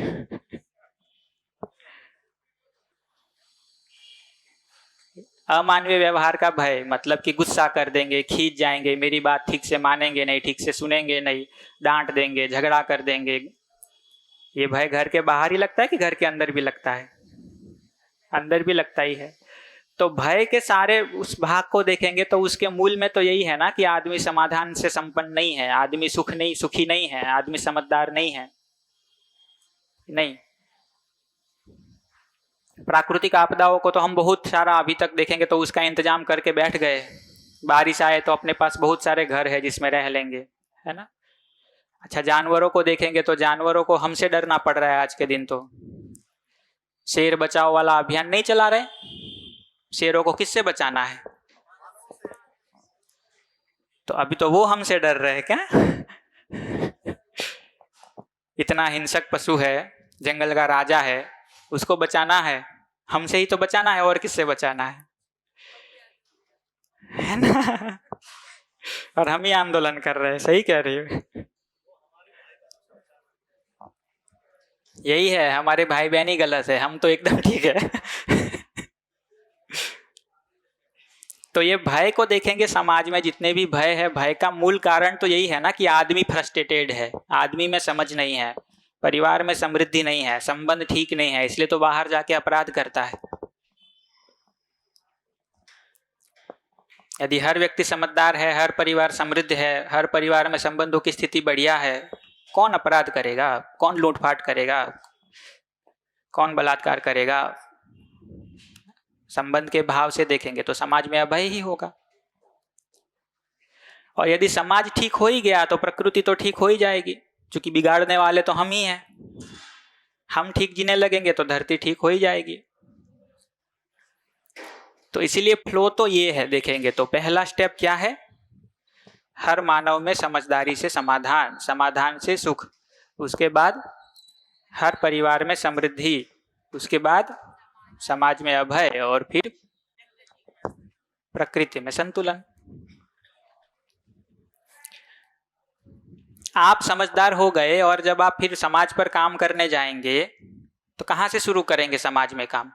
सीधा समाज में अभय लाने से शुरू करेंगे कि समाज के हर व्यक्ति को समझदार बनाने से शुरू करेंगे? तो ये समझना जरूरी है। जैसे मेरा काम इस पहले नंबर से शुरू होता है, कोई भी आदमी कभी भी शुरू करेगा, कहाँ से शुरू होगा? यहीं से शुरू होगा। तो हमको लगता है कि हम समझ गए, अब सीधा परिवार में समृद्धि ला देते हैं। आ जाएगी कि पहले परिवार में सबको ये करवाना पड़ेगा, इसमें सहयोग करना पड़ेगा। करवाना पड़ेगा से मतलब है कि इसमें सहयोग करना पड़ेगा, है ना। और हर व्यक्ति में, हर परिवार में ये पूरा होगा तब समाज में कुछ रिजल्ट दिखेगा। अभी होता क्या है देखेंगे, हम अपने पे काम किए नहीं हैं, अपने परिवार की हालत इतनी ठीक है नहीं, और हम सीधा ठीक करने जाते हैं समाज को कि नहीं, हम अपने में समाधानित हैं नहीं, अपने में सुखी हैं नहीं, अपने परिवार में स्थिति ठीक बनी नहीं है, और सीधा ठीक करने जाते हैं समाज को। वैसे ही देखेंगे तो ये तीन नहीं इंश्योर करेंगे और सिर्फ प्रकृति को ठीक करने का काम करेंगे तो भी हो जाएगा क्या? जैसे एक जोक सुनाते हैं ना हम लोग की, एक वृक्षारोपण का कार्यक्रम था पेड़ लगाने का, जो बारिश के उस टाइम में होता ही है हर जगहों पे। तो एक नेताजी आए, वृक्षारोपण किया, फोटो खिंचवाए, फिर भाषण दे रहे थे। तो उन्होंने भाषण दिया कि हमने इस साल पेड़ लगाए हैं, पिछले साल भी लगाए थे, उसके पिछले साल भी लगाए थे, इस साल भी लगाए हैं, अगले साल भी लगाएंगे, उसके अगले साल भी लगाएंगे उसी गड्ढे में, है ना? वही तो होता है। तो जब तक समाज जिम्मेदारी से नहीं जी रहा, प्रकृति कैसे ठीक कर लेंगे हम सब लोग मिलके 15-20 पेड़ सब लोग एक एक लगा है, तो 1000-1500 पेड़ लगाएंगे, तब तक कितने कट जाएंगे कि नहीं? मैं ये नहीं कह रहा ना लगाए, बट मैं कह रहा हूं कि उसका रूट शुरू कहाँ से करेंगे, तो ये तो शुरू तो यहीं से होगा। इन सबको करे बगैर यहाँ काम करने जाएंगे तो कैसे हो जाएगा? कैसे हो जाएगा?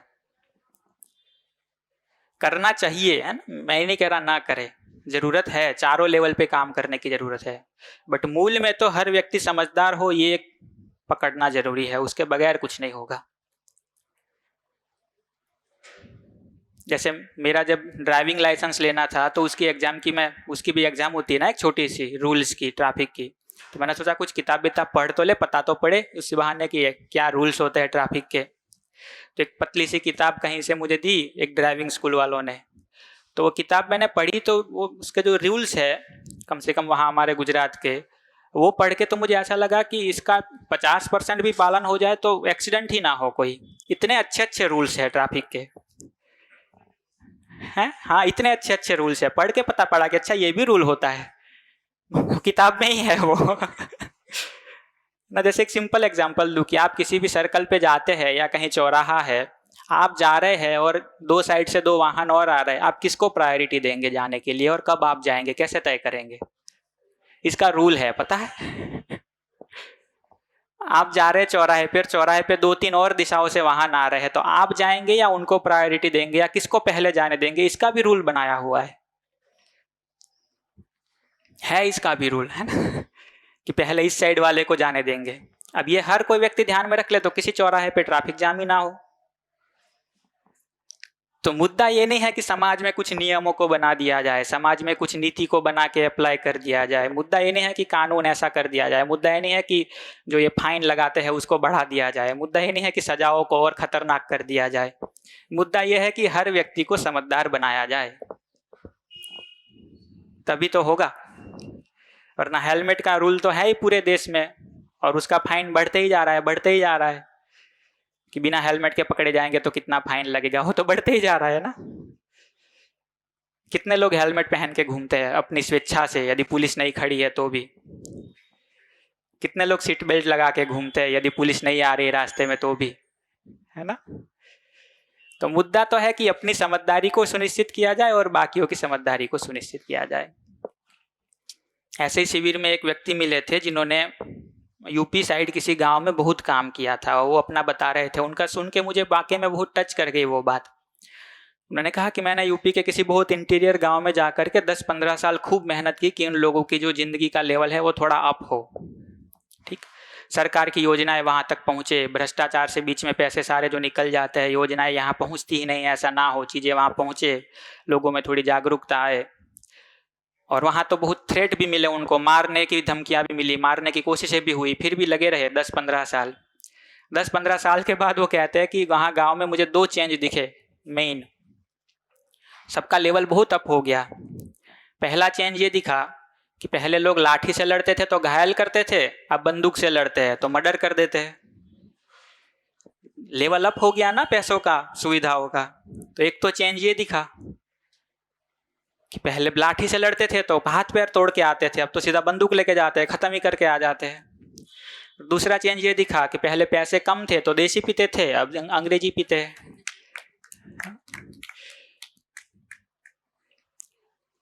तो ये समझना जरूरी है कि समाज में कुछ करना भी है तो उसका रूट यहाँ से शुरू होता है।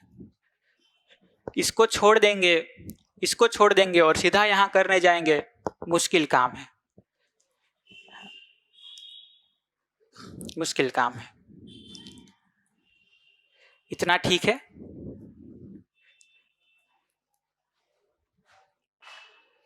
समाज में भी कुछ नहीं होता और आदमी खुद भी लौट के फ्रस्ट्रेट होता है, डिप्रेशन में जाता है ना। परिवार टूटता है, परिवार में लोग नाराज होते हैं, वो और बात है। पहले दो को छोड़ के सीधा तीसरे में जाएंगे तो हम भी परेशान होंगे, परिवार को भी परेशान करेंगे और समाज में क्या रिजल्ट आएगा वो भी पता नहीं है। तो समाज के लिए लगना तो चाहिए, जिम्मेदारी लेनी तो चाहिए, प्रकृति के लिए जिम्मेदारी लेनी तो चाहिए। इन दोनों को साथ में रखते हुए, बेज में रखते हुए, समाधान को, समझदारी को और परिवार में संबंधों को, कि नहीं। चूंकि मैं अपने में सुखी हूँ, परिवार में सुखी हूँ, परिवार में सब ठीक है, तो मैं अपनी खुशी लेके समाज में जाऊंगा ना, अपनी खुशहाली बांटने जाऊंगा समाज में कि मैं भी खुश हूँ, मेरा परिवार भी खुश है, तो उस तृप्ति के साथ, उस खुशी के साथ समाज में जाता हूँ। अभी होता है कि मैं फ्रस्ट्रेट हूँ, मेरे में समझदारी नहीं है, मैं परेशान हूँ, परिवार में हालत खराब है, तो उस पीड़ा को लेकर के मैं समाज में जाता हूँ। और कौन सा आदमी समाज में काम ठीक कर पाएगा? जो पीड़ा लेके जाएगा अपनी, वो समाज की पीड़ा ठीक करेगा, या जो अपनी खुशी लेके जाएगा, जो अपनी तृप्ति लेके जाएगा, वो समाज को ठीक करेगा, कि नहीं। तो ये लाइन पकड़ने की जरूरत है।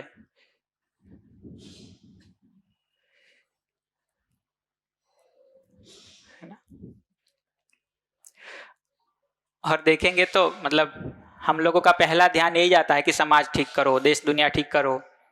तो हमारे गुजरात में एक चुटकुला सुनाते हैं कि कुछ पुरुष शाम को बैठे थे 2 घंटे से बाहर, घर के बाहर चौराहे पे, और बात कर रहे थे कि ट्रंप को क्या करना चाहिए।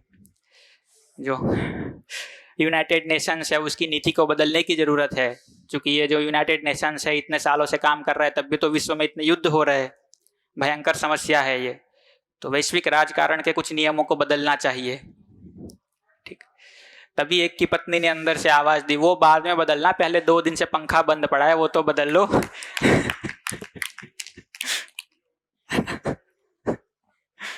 वो तो बदल लो, पहले गर्मी लग रही है अंदर हमको। आपके यहाँ पजामा चलता होगा इस जोक में कि पजामा बदल लो। तो ये लाइन पकड़ में आई, कहाँ से शुरू करेंगे, किस रूट को लेके चलेंगे, समाज में काम करना है। तो अब ये देखते हैं कि फिर समाज में कुछ काम करना है, समाज को कंट्रीब्यूट करना है, कुछ क्या प्रोग्राम होगा, करेंगे क्या। ये तो विजन क्लियर हुआ कि समाज हमको कैसा चाहिए, ठीक। ये तो हमने एक विजन क्लियर किया, उसका थोड़ा रूट क्लियर किया। अब थोड़ा उसका प्रोग्राम देखते हैं कि भाई कुछ करना भी है तो क्या कर सकते हैं समाज के लिए, है ना। तो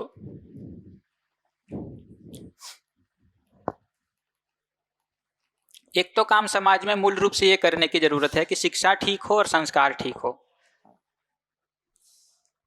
शिक्षा और संस्कार ठीक होंगे तो जो पहला काम है हमारा, हर मानव में समझदारी, वो ठीक हो जाएगा, है ना। सोचिए ना, यदि ये सारी चीजें स्कूल में ही पढ़ाई जाने लगे, ये सारी चीजें हर घर में संस्कार रूप में दी जाने लगे, तो ऐसे शिविरों की जरूरत ही नहीं रहेगी। अभी तो ये शिविर हमको इसलिए करने पड़ रहे ना, ताकि वहां से मिल नहीं रहा बहुत जो चाहिए वो। तो यदि शिक्षा ठीक हो जाती है और ये जो परिवार से, समाज से हमको संस्कार रूप में चीजें मिलती है, वो ठीक हो जाती है, शिक्षा संस्कार में ये सारी बातें आ जाती है, तो उस लक्ष्य की ओर हम कुछ आगे बढ़ पाएंगे। जो पहला ही काम है हर व्यक्ति को समझदार बनाने का, वो वहीं से हो पाएगा। बच्चा जब प्राइमरी से जाएगा पढ़ने, तभी से यही पढ़ेगा ना सब। यही का मतलब, यही कंटेंट नहीं कह रहे, बट ये समझदारी की बात है, ठीक। तो एक तो ये काम करने की जरूरत है। उसके साथ देखेंगे तो न्याय और सुरक्षा की भी जरूरत है। इसको भी आगे चल के थोड़ा डिफाइन करेंगे कि न्याय किसको कहते, सुरक्षा किसको कहते। तो अभी थोड़ा बता देता हूं। तो न्याय कहते हैं कि मानव मानव संबंध ठीक हो, है ना। हर मानव मानव संबंध में हम तृप्त रहे, उसको न्याय कहते हैं। उसको और डिफाइन करूंगा मैं अभी आगे चल के। और सुरक्षा कह रहे हैं कि मानव और प्रकृति के साथ संबंध ठीक रहे, हम प्रकृति के साथ भी ठीक जी पाए, वहां भी संबंध को पहचान के वहां ठीक जी पाए, तो उसको कहते हैं सुरक्षा। उसके बाद देखेंगे तो हर व्यक्ति का स्वास्थ्य ठीक रहे, वो भी तो जरूरी है। समाज की एक वो भी सिस्टम है ना कि स्वास्थ्य का पूरा एक सिस्टम ठीक हो। तो हम अपने शरीर की व्यवस्था को समझ पाए, उसको ठीक कर पाए, वो बिगड़ने ना दे, उसके लिए ठीक रूटीन सेट कर पाए, उन सब चीजों को कहा स्वास्थ्य। और शरीर के प्रति कुछ जिम्मेदार हो जाए हम, वो जो भाव अपने में बनना है, उसको कहा संयम। अभी मैं जल्दी जल्दी एक बार बोल दे रहा हूँ, आगे एक एक को डिटेल में करेंगे एक्सप्लेन। कुछ प्रोडक्शन वाला काम भी ठीक हो जाए, क्योंकि बहुत सारा समाज में प्रोडक्शन भी करना होता है, तो ये उत्पादन है एक तो, और एक कार्य है, ये सारी चीजें भी ठीक हो जाए। जो भी हम प्रकृति के साथ कार्य करते हैं, जो भी प्रोडक्शन करते हैं, उसको ठीक से देख ले। और ये जो उत्पादन होता है उसको एक दूसरे के साथ एक्सचेंज भी तो करना है। कोई घर अपनी सारी चीजें खुद थोड़ी बना लेगा, कोई कपड़ा बनाएगा तो कोई गेहूं उगाएगा तो कोई गाय पालेगा, तो इन सभी के बीच आपस में लेन देन भी तो होगी चीजों की। तो उसको कहते हैं विनिमय, कि भी मैं अपने घर में खेती करता हूं तो मैंने अनाज उगाया, अनाज में दूंगा और बाकी सारी चीजें जो मुझे घर के लिए चाहिए वो लाऊंगा समाज से, और जो बच जाएगा समाज में या विनिमय के लिए भी कुछ समय के लिए, या जो बचा है थोड़ा प्रिजर्व के लिए रखते हैं, उसको कहते हैं कोष। थोड़ा स्टोरेज करके भी रखेंगे समाज में, कहीं इमरजेंसी में कुछ जरूरत पड़ जाए उसके लिए, या तो विनिमय थोड़ा लॉन्ग ड्यूरेशन में चल रहा है तो उसके लिए। तो ये 5 डायमेंशन है समाज की व्यवस्था को ठीक करने के, 5 पिलर है कि जिसके बेस पे समाज की व्यवस्था ठीक होती है, या ठीक व्यवस्था का स्वरूप देखेंगे तो इन 5 आयाम को रूप में दिखता है। तो ये मैं इसलिए कह रहा हूं कि हम लोगों को इन्हीं में से किसी में भी इंटरेस्ट आ रहा हो, रुचि हो, काम करने का मन हो, तो इतना फील्ड है, इतना स्कोप है काम करने का, समाज के लिए कुछ करना है तो, है ना। या तो एजुकेशन में कुछ कर ले, संस्कार की जगह पर कुछ कर ले, न्याय के लिए कुछ कर ले, सुरक्षा के लिए कुछ कर ले, स्वास्थ्य के लिए कुछ करे, संयम के लिए कुछ करे, उत्पादन में कार्य में कुछ करे, विनिमय कोष को ठीक करने का काम करे। इनमें से जिनको जो भी मन कर रहा हो उसको कर सकते हैं। थोड़ा थोड़ा मैं सबको एक्सप्लेन कर देता हूँ, अभी तो थोड़ा थोड़ा ही कर पाएंगे, है ना। बट अल्टीमेटली बात हम ये भी कह रहे हैं कि इस पूरी व्यवस्था को देखेंगे ना, मानवीय व्यवस्था को, तो ये व्यवस्था मानवीय है कि नहीं है, इसकी एक पहचान ये है, या ये व्यवस्था ठीक हो गई कि नहीं, उसकी पहचान ये है कि मूलतः व्यक्ति जैसा होना चाहता है, हर आदमी की जो नेचुरल एक्सेप्टेंस है, हम नेचुरली ही जैसा जीना चाहते हैं, व्यवस्था ऐसी है कि उसको ही पुष्ट कर रही है। मतलब व्यवस्था से, समाज से हमको वैसी ही प्रेरणा मिलती है, व्यवस्था ऐसी है जो हमको उसी तरह के अवसर देती है, उसी तरह ग्रो करने का एक मौका देती है कि जो हम होना चाहते हैं, उसी को तो मानवीय व्यवस्था कहेंगे। मैं कुछ अच्छा जीना चाह रहा हूं और समाज मुझे दबा रहा है, अच्छा जीने नहीं दे रहा है, तब तो उसको मानवीय समाज थोड़ी कहेंगे, है ना। तो जैसा मैं होना चाहता हूं, समाज से, व्यवस्था से मुझे ऐसी ही अनुकूलता मिलती है, तो वो सामाजिक मानवीय समाज है। और मैं फिर वही कहूंगा, हमको यदि ऐसा समाज नहीं मिला है कि हम जैसा होना चाहते हैं वैसा होने का हमको अवसर मिले, तो हम क्या करेंगे? सिर्फ शिकायत करेंगे या आने वाली पीढ़ी को ऐसा समाज उपलब्ध कराएंगे? आने वाली पीढ़ी को ऐसा समाज उपलब्ध कराएंगे। ये समझ में आ रहा है ना क्या कह रहा हूं मैं? कि जैसा मैं होना चाहता हूं, जैसा होना मुझे नेचुरली एक्सेप्टेबल है, जैसा होने की मेरी चाह है, जैसा जीने की मेरी चाहत है, मानवीय होकर के जीने की चाहत है, वैसा जीने का मुझे समाज में स्कोप मिलता है, अवसर मिलता है। समाज मुझे सपोर्ट करता है, उस तरह के मुझे अवसर देता है, उस तरह से मुझे साधन देता है। उसके मतलब कुछ ऐसे प्रोग्राम्स बने हुए हैं समाज में, व्यवस्था है कि जहाँ जाकर के मैं उसको सीख सकूं, उसको कर सकूं, तो वो एक ठीक समाज है। अभी संघर्ष करना पड़ रहा है कुछ अच्छा जीने के लिए, है ना। तो दिखता है कि भी समाज की दिशा कुछ ठीक नहीं है। जैसे आपको स्वास्थ्यप्रद खाना खाना हो तो ढूंढना पड़ता है कि कहाँ मिलेगा हेल्दी खाना। फास्ट फूड खाना हो तो ढूंढना पड़ता है कि वैसे ही दिख जाता है। अभी दीदी बता रहे थे किस्सा अपना, है ना, तो वो तो वैसे ही दिख जाता है। आपको कोई अच्छी वीडियो देखनी है, अच्छी फिल्में देखनी है तो ढूंढनी पड़ती है, 10 लोगों से पूछना पड़ता है कि भाई कोई अच्छी फिल्म रिकमेंड करो। जो संस्कार खराब करे ऐसी फिल्म देखनी हो तो ढूंढनी पड़ती है कि ऐसे ही मिल जाती है, ऐसे ही मिल जाती है। तो जो हम कह रहे हैं कि समाज कैसा हो, समाज ऐसा हो कि सहज रूप से अच्छी बातें उपलब्ध हो जाए, ऐसी ही फिल्में उपलब्ध हो जो संस्कार अच्छे दे, ऐसा ही खाना उपलब्ध हो जो स्वास्थ्य ठीक करे, ऐसी ही व्यवस्थाएं हो, ऐसा ही एजुकेशन हो जो हमारा जो स्वभाव है मूलतः जैसे हम होना चाहते हैं उसी को आगे ले जाने में हेल्प करे। और हमको ऐसा समाज नहीं भी मिला है तो क्या करेंगे, शिकायत करेंगे या मेहनत करेंगे कि जिससे हमारी आने वाली पीढ़ी को ऐसा समाज मिले? तो उसके लिए हमको मेहनत करनी पड़ेगी, लगना पड़ेगा। ठीक है।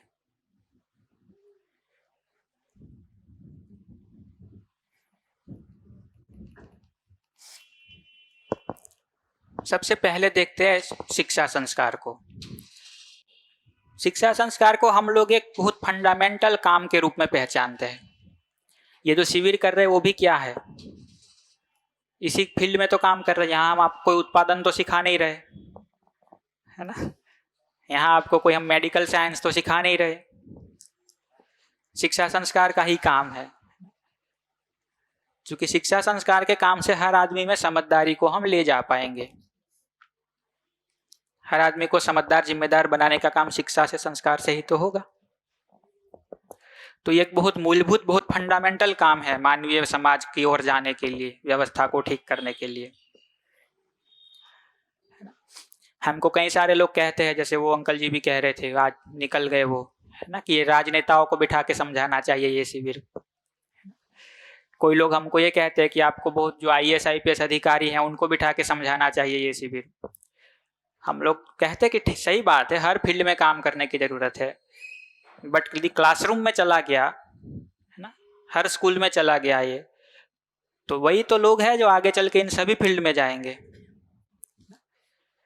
हम किसी एक ही फील्ड को पकड़ के काम करेंगे, सिर्फ राजनेताओं पे ही काम करेंगे, तो इंजीनियर डॉक्टर को कौन ठीक करेगा, है ना।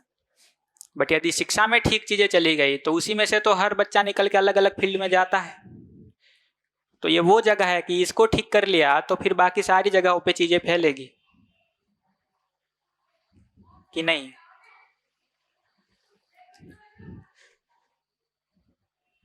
तो किसको कहेंगे शिक्षा और किसको कहेंगे संस्कार, और इसका ठीक कंटेंट क्या हो। यदि सही शिक्षा देनी है, सही संस्कार देने हैं तो वो क्या होंगे। तो शिक्षा को देखेंगे तो यही मुद्दा है जो हम कर रहे हैं कि चारों लेवल की हार्मनी को समझ पाए। एजुकेशन को देखेंगे तो यही तो समझदारी देने की जरूरत है कि व्यक्ति खुद को समझ पाए, परिवार को समझ पाए, समाज को समझ पाए, प्रकृति को समझ पाए, इन चारों लेवल पे व्यवस्था में जी पाए। यही एजुकेशन के मूल कंटेंट के रूप में समझ में आता है कि इसी का एजुकेशन हो। संस्कार कैसे हो, तो संस्कार ऐसे हो कि इन चारों लेवल पर हार्मनी में जीने की आदमी की तैयारी बन जाए, वो जी पाए वैसा, उसकी प्रवृत्ति वैसी बन जाए। कुछ तैयारी भी करनी होती है ना अपने में ऐसा जीने की, वो तैयारी बन जाए वैसी उसकी, वो ठीक संस्कार के रूप में समझ में आता है।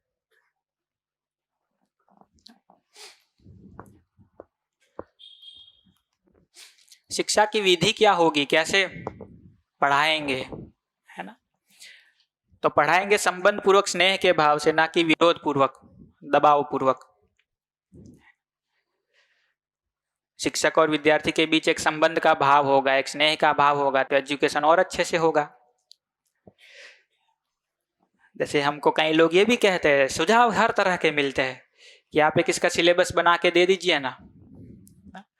तो फिर मैं पहला सवाल यही पूछता हूँ जब मुझे कोई कहता है तो कि पढ़ाएगा कौन, सिलेबस भर से थोड़ी काम चल जाएगा। कि हमारे एक शिक्षक थे, उनका एक दिन में 2 क्लास आनी थी, उनके 2 पीरियड थे उनके। तो पहले पीरियड में उन्होंने हमको पढ़ाया दया धर्म का मूल है पाप मूल अभिमान।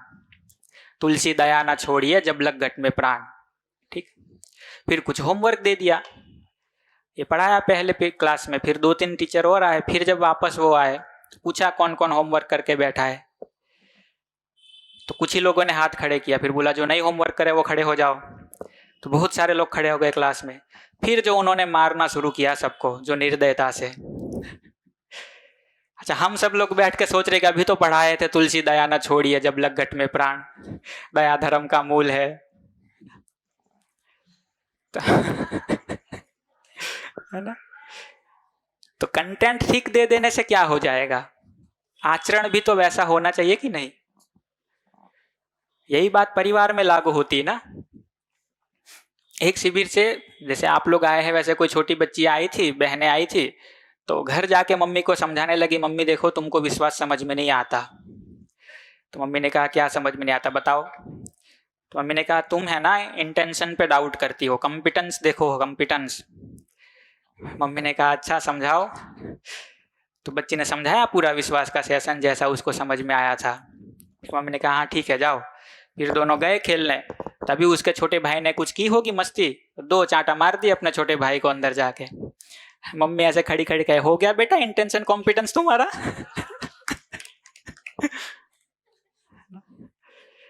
तो ये कंटेंट भर से काम नहीं चल जाएगा ना, ये बातें याद रख लेने से काम नहीं चल जाएगा, बता देने से काम नहीं चल जाएगा, जी के दिखाना पड़ेगा, आचरण में लाना पड़ेगा, तभी ये शिक्षा में जाएगा, तभी संस्कार के रूप में जाएगा कि नहीं।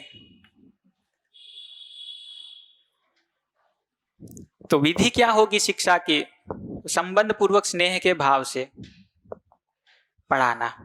फिर उसमें बहुत सारे और वेरिएशन निकल सकते हैं। तो सिलेबस बना देना कोई बड़ा मुद्दा नहीं है, ऐसे टीचर तैयार करना बड़ा मुद्दा है कि नहीं।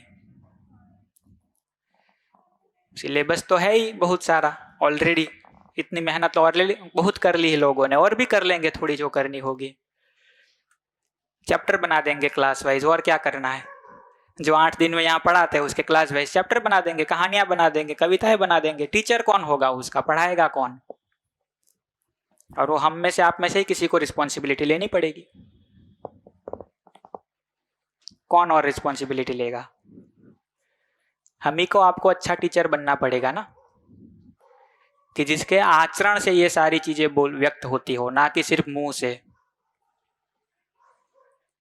टीचर तो वो है ना कि जो अपने आचरण से सिखाए। टीचर वो थोड़ी है जो बोल बोल के रटवा दे।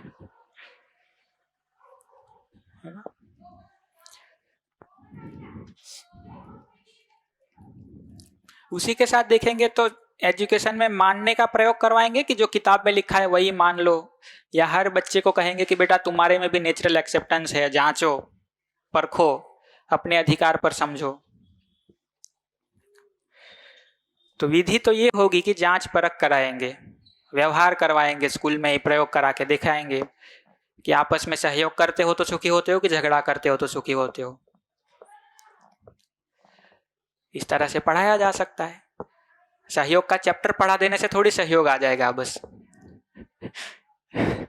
हमारे पड़ोस में एक रहते हैं व्यक्ति, तो उनका एक बच्चा है, वो कहता था कि वो प्राइवेट स्कूल है, तो प्राइवेट स्कूल में संख्या करने के लिए टीचर को असाइनमेंट देते हैं कि आप 10 लोग टीचर हैं, आप 10 को 10-10 बच्चे ले आने हैं, कहीं से भी ले आओ, एडमिशन कराओ, तब तो फीस आएगी, तब तो आपको सैलरी देंगे, वरना कहाँ से सैलरी आएगी आपकी।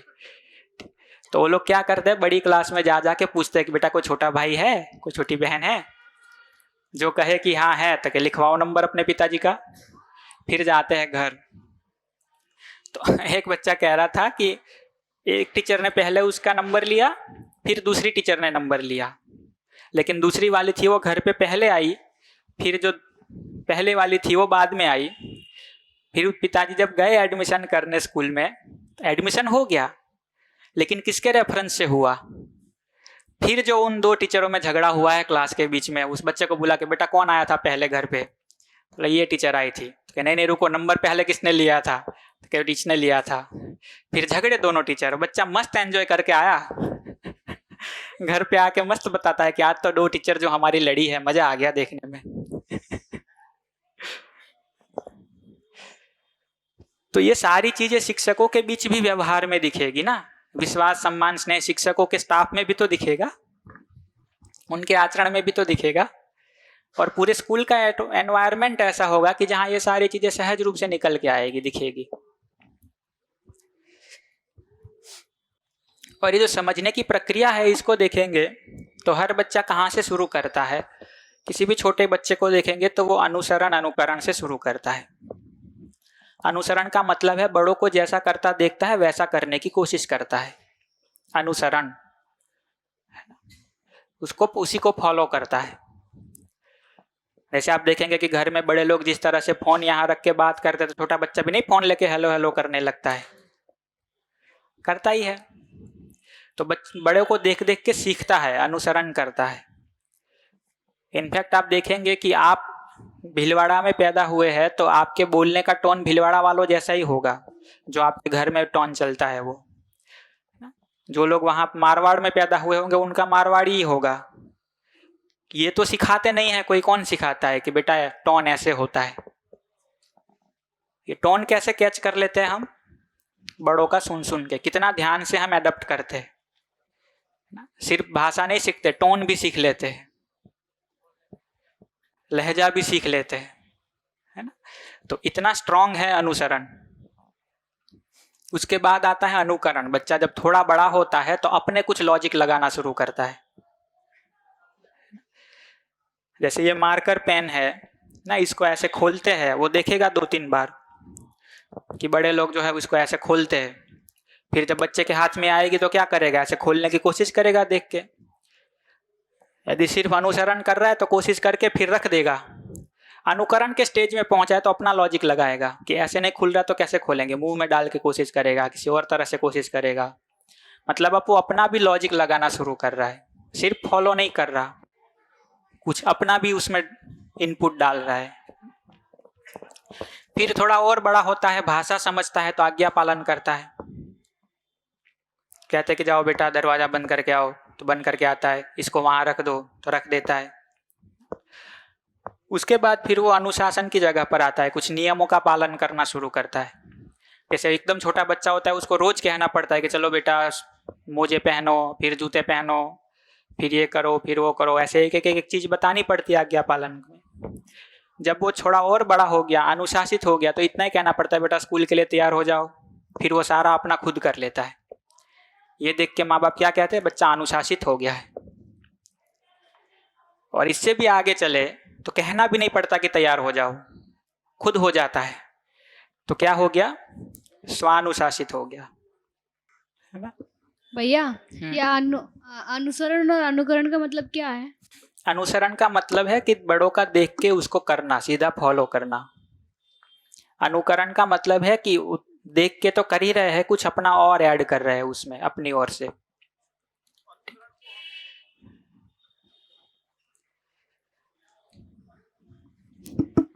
अनुकरण को हम मान सकते हैं कि मतलब अपनी सोच से जो निकल रहा है उससे जो है, हाँ, मतलब अपने भी कुछ विचार अब वो लगाने लगा है उसमें। अच्छा, सिर्फ कॉपी नहीं कर रहा, ठीक है, कुछ अपना भी उसमें ऐड कर रहा है। जी जी।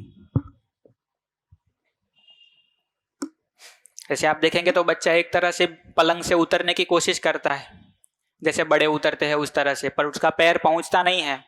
थोड़ा बड़ा होता है तो अपने आइडिया लगाना शुरू करता है ना, पहले तकिया डालता है नीचे ताकि उस पर पैर टिक जाए। तो ऐसा बड़ा कौन ऐसे उतरता है घर में, पहले तकिया डाले और फिर उतरे? कोई बड़े तो ऐसे उतरते नहीं है। तो किसी का देख के तो नहीं सीखा ना, ये अपना कुछ लगाया उसने लॉजिक। तो ये होने लगे, मतलब अब वो एक स्टेप आगे बढ़ गया है, अनुकरण की जगह पर आ गया है। जब बच्चा आज्ञा पालन की स्टेज पे आता है तब उसको सही सही आज्ञा मिलती है ना, माँ बाप की ओर से ठीक जीने देखने को मिलता है, ठीक दिशा में गति होती है। उल्टी पुल्टी आज्ञाएं मिलने लगती है, माँ बाप का ही आचरण गड़बड़ दिखता है कि बच्चे को आज्ञा तो ये देते हैं कि बेटा झूठ मत बोलो, सुबह को ये कहते हैं, शाम को कहते हैं कि उनको कह दो मैं घर पे नहीं हूँ, है ना। तो ऐसी आज्ञा जब वो देखता है, माँ बाप के आचरण में ऐसी चीजें देखता है, तो फिर वो कुछ अलग राह ले लेता है। इसलिए मैं तो एक चीज ऑब्जर्व करता हूँ, आप पहली क्लास में जाकर के पूछेंगे ना बच्चों को कि क्या बनना है, ज्यादातर बच्चे कहेंगे टीचर बनना है। 12वीं में जाके पूछेंगे तो कितने बच्चे कहते हैं टीचर बनना है? कॉलेज में कितने कहते हैं कि टीचर बनना है? क्यों नहीं कहते? क्योंकि पहली कक्षा में उन्होंने स्वीकारा है कि ये शिक्षक जो है वो श्रेष्ठ है, समझदार है, जिम्मेदार है, तो हमको उनके जैसा बनना है। बट शिक्षक का जो आचरण देखते हैं, उनकी आज्ञाओं में जो कॉन्ट्राडिक्शन देखते हैं, उस सब से कुछ सालों में भरोसा उठ जाता है। फिर वो बाहर ढूंढता है कहीं कि इनके जैसा बनना है, उनके जैसा बनना है ना।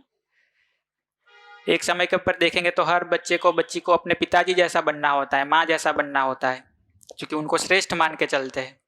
लेकिन उनके आचरण में गड़बड़ दिखती है, उनकी आज्ञाओं में गड़बड़ दिखती है, तो फिर वो छोड़ देते हैं, फिर टीचर को पकड़ते हैं, फिर किसी और को पकड़ते हैं। लेकिन पहले से सही आचरण दिखे घर में, स्कूल में, सही सही आज्ञा पालन कराया जाए, ठीक राह पर चलेगा वो।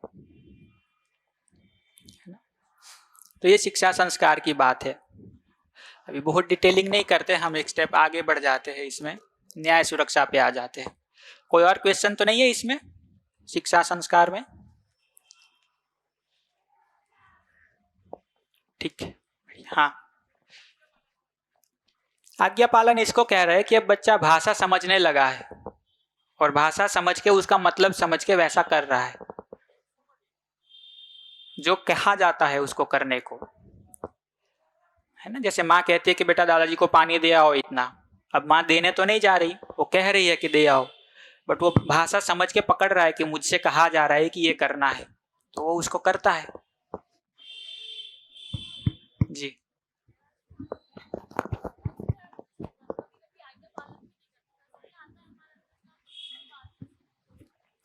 दो चीजें हैं। एक तो बड़ों के प्रति जो भाव की आप लिस्ट देखेंगे ना, छोटों के प्रति कौन सा, समान के प्रति कौन सा, बड़ों के प्रति कौन सा।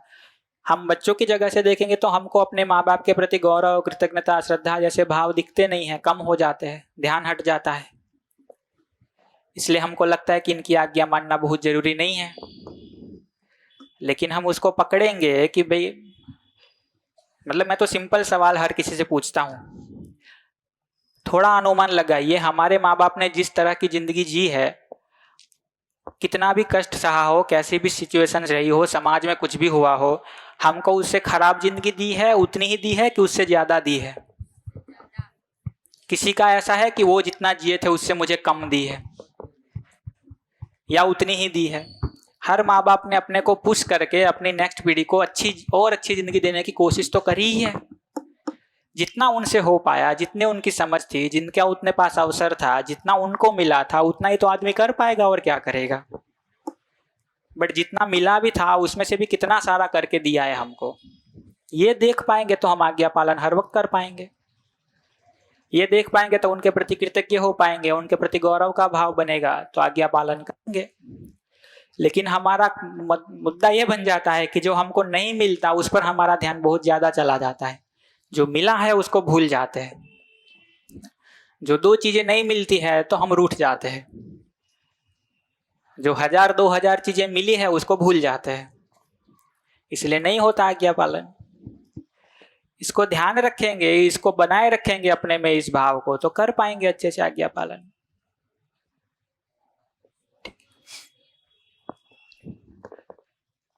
जी,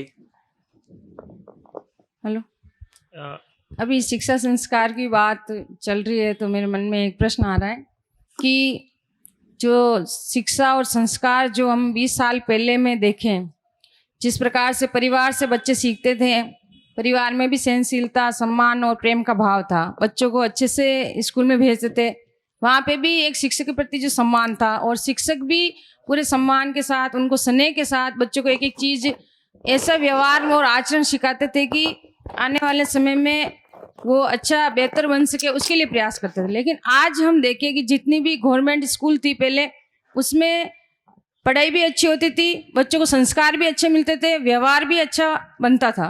लेकिन आज हम देख रहे हैं कि 20 सालों में जो परिवर्तन हमने देखा है कि जिस प्रकार से प्राइवेट स्कूल खुले और जो कंपटीशन में पेरेंट्स हो, जी, तो आज जो हालात हम देख रहे हैं, छोटी बच्ची की आज भी मतलब जो दिल्ली की घटना है, तो क्या हम ऐसा कर पा रहे हैं कि बच्चों को अच्छा व्यवहार, संस्कार और हम स्कूलों में नहीं दे पा रहे, तो इसके लिए हमें क्या करना चाहिए? जी, तो पुराना अच्छा था कि बुरा था या उसमें कमियां थी कि नहीं, उस पर तो मैं कोई कमेंट नहीं करूंगा। उसको तो सब लोग अपने अपने तरह से जांच के देखे।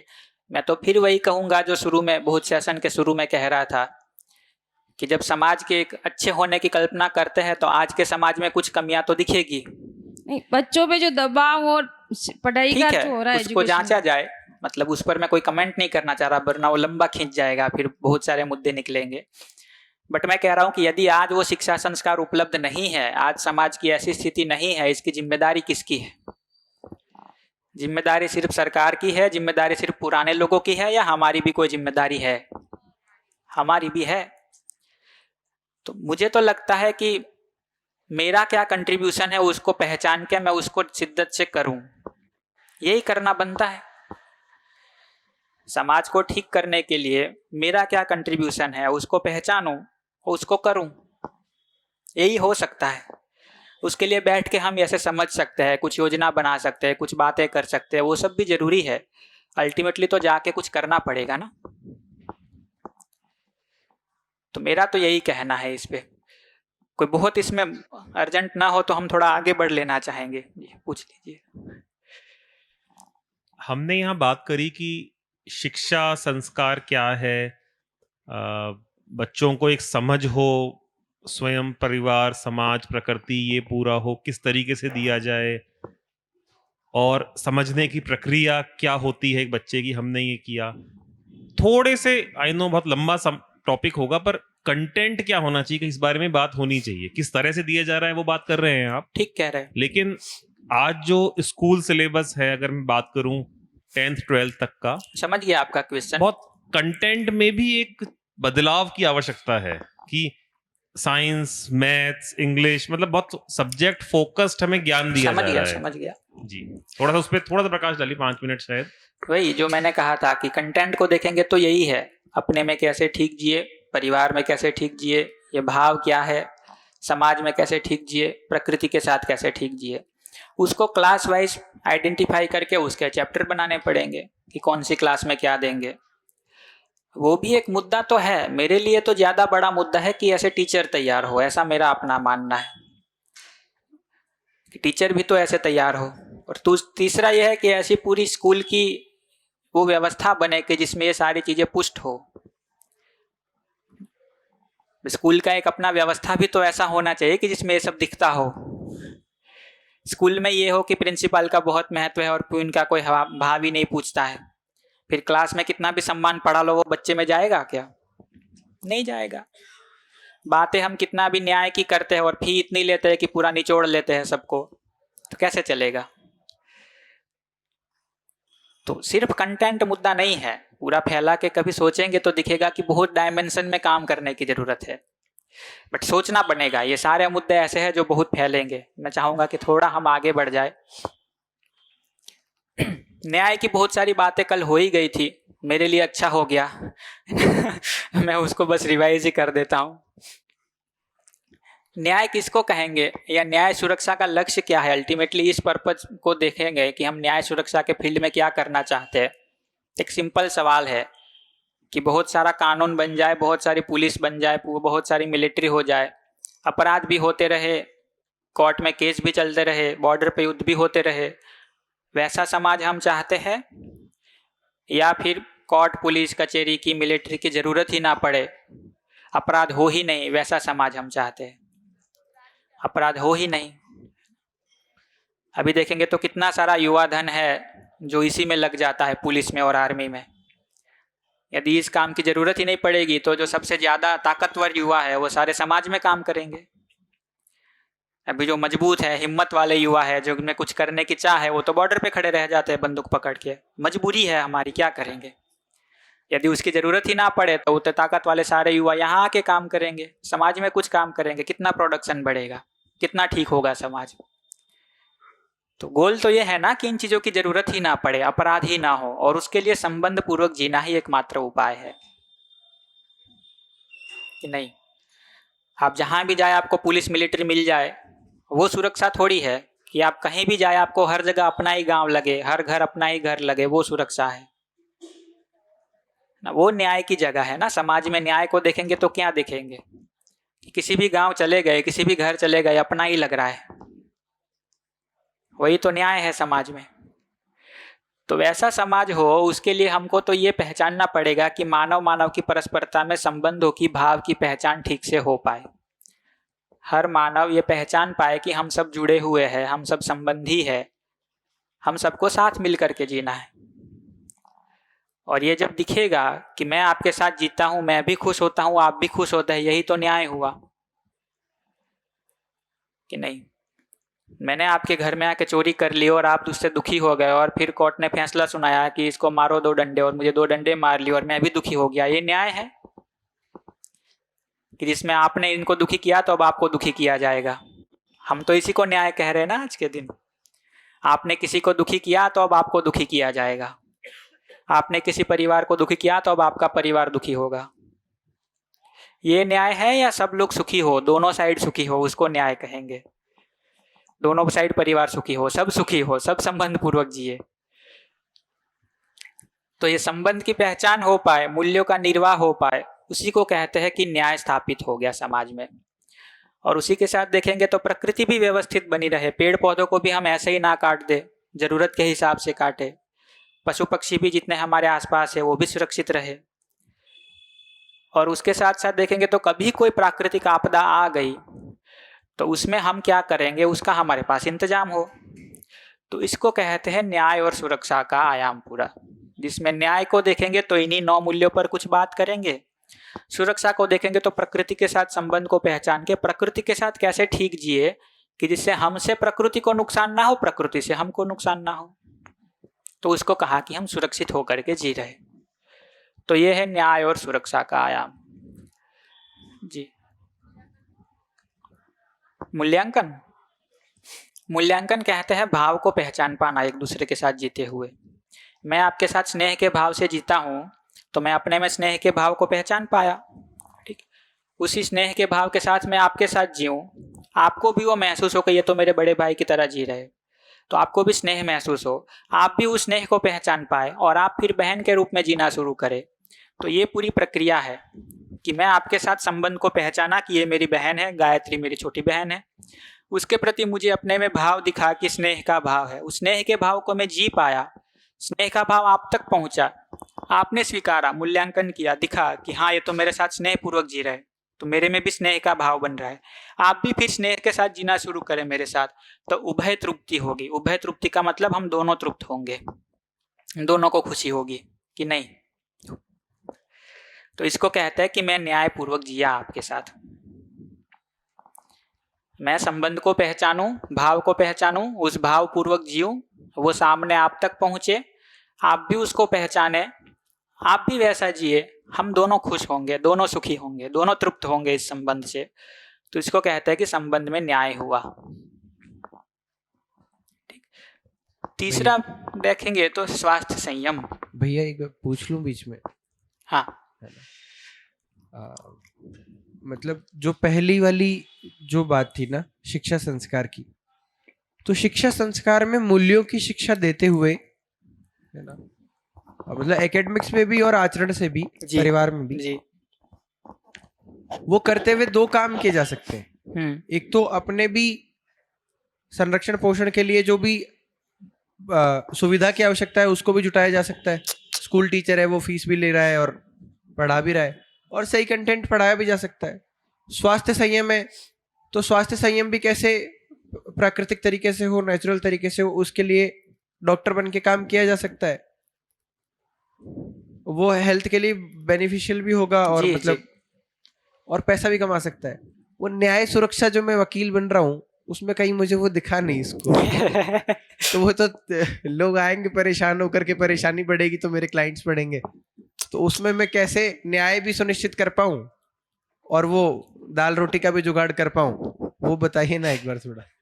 मुझे उस फील्ड में बहुत आइडिया है नहीं भैया, तो मैं बता नहीं पाऊंगा। आप कभी भैया से पर्सनली बात कर लीजिएगा कि उसको कैसे कर पाए। ठीक है, ठीक है। मैंने उस पर इतना सोचा नहीं है, तो मैं बता नहीं पाऊंगा उसको बहुत। मुझे ऐसे लगता है कि जब फ्री का काम चुन लिया है थोड़ा। डिटेल तो नहीं करेंगे, पर मुझे लगता है कि बहुत सरल काम तो किया जा सकता है अगर वकील की जगह से बात करनी हो तो। एक तो ये किया जा सकता है कि उनके साथ जो कुछ भी अन्याय हुआ है उसकी भरपाई के लिए क्या किया जा सकता है वो सोचा जा सकता है। कुछ फाइनेंशियल नीड पूरी की जा सकती है। जिन लोगों ने उनके साथ गलती किया हो वो सुधार की दृष्टि से क्या कर सकते हैं उस पर बात हो सकती है। कम से कम सजा वाला काम तो कर ही सकते हैं। मुझे लगता है वकील लोग अगर एक ही काम कर लेना कि क्लाइंट के केस को जिम्मेदारी से लड़ेंगे और जो सच है उतना ही बोलेंगे बाकी नहीं करेंगे, मुझे लगता है 90% प्रॉब्लम हल हो जाए कि नहीं। सर जिम्मेदारी से ही करते हैं, उनके भी तो रेपुटेशन की बात होती है। नहीं, पहले तो मैंने ये कहा था कि इस चर्चा को बढ़ाएंगे नहीं, आपने उसको कैच कर लिया। ये वकीलों को तो फिर आप अलग से बिठा के और समझा देना। ये तो और मुद्दा रेपुटेशन का क्या है, आपकी गलती है तो उसको छुपाना वकील की जिम्मेदारी है, या गलत है तो गलत सिद्ध करना जिम्मेदारी है। आप ही से बात हो जाए। न्याय क्या कहलाएगा कि आपकी गलती हुई है तो भी उसको छुपा करके हम वैसा केस ही नहीं लेंगे। इतनी ही तो बात मैं भी कह रहा था दीदी। नहीं सर, आपके शब्द कुछ और कह रहे थे शायद, या तो मेरे तक पहुंचा गलत था। गलती हो गई, हम लोग ठीक कर लेते। तो ऐसे केस नहीं लेंगे जहां हमको झूठ बोलना हो, ठीक है, और अपनी ऐसे केस गलतियों नहीं लेंगे जहां हार जाएंगे और जहां गलत होगा सामने वाला। गलत होगा तो अगर मेरा ही क्लाइंट झूठ बोल रहा है तो वो केस लेंगे कि नहीं लेंगे? क्लाइंट अपने एडवोकेट से झूठ नहीं बोलेगा जैसे डॉक्टर से हम झूठ नहीं बोल सकते हैं। दीदी आर्गुमेंट को अगर और बढ़ाना हो तो 2 कमेंट करूंगा मैं। क्लाइंट झूठ बोलेगा कि नहीं, एक तो अगर आपको लगता है नहीं बोलेगा तो मैंने वो भी मान लिया। अब आप बताइए कि वो लॉयर जज के सामने झूठ बोलेगा, जितना क्लाइंट ने बताया है वो सब बताएगा, या उसमें से छुपा करके उसको ठीक बताने के लिए प्रयास करेगा? लॉयर झूठ बोलता है सर, उसका काम है अपने। लॉयर का काम है झूठ बोलना। Thank you. लॉयर का काम है अपने क्लाइंट को बचाना। लॉयर का काम है अपने क्लाइंट को बचाना। रुक के एक बार सोचना चाहिए ईमानदारी से कि लॉयर का काम क्या बनता है। क्लाइंट को बचाना बनता है या दोनों ही पक्षों को न्याय मिले ये बनता है? इस पर सोचना चाहिए। तो दोनों पक्षों को न्याय मिले ये बनता है, पर एक पक्ष तो गलत है ना बिल्कुल, और एक पक्ष सही है। वो तो अपने पक्ष को बचाएगा ना, वो क्यों चाहेगा कि वो जेल जाए? हत्या किया है तब भी ना जाए तो वो जाए। ऐसा नहीं कि क्लाइंट उसको बिल्कुल ही बचा लेता है, कभी भी क्लाइंट पूरी तरह से उसको नहीं बचाता है। बचाता नहीं है, बचा नहीं पाता है। या तो वो मर्डर में चल जाता है या कल्पेबल होमोसाइड में चल जाता है, पर दीदी ऐसा है, दोषी तो वो होता ही है। जुडिशियरी का थोड़ा पता हमको भी है। मैं आर्ग्यू नहीं करता हूँ, इसको हम पहले फिक्स कर लिए हैं। हमको रुक के देखना चाहिए कि वकील का, जज का पेशे में क्या है, ठीक है। अपने क्लाइंट को बचाना उद्देश्य है या दोनों पक्षों को न्याय मिले ये उद्देश्य है? मेरा एक ही लाइन का कमेंट होगा और कुछ नहीं। Thank you. भैया ये पूछना है कि मतलब जब हम उत्पादन का काम कर रहे होते हैं तो वहाँ पे उभय समृद्धि इंश्योर करनी होती है। तो अगर कोई ऐसा काम है जिसके अंदर जो सेवा क्षेत्र में लाइक कोई टीचिंग से रिलेटेड हो गया या जिसमें हम ह्यूमन टू ह्यूमन काम कर रहे होते हैं, तो वहाँ पे भी उभय समृद्धि होती है या उभय तृप्ति होती है या उभय सुख?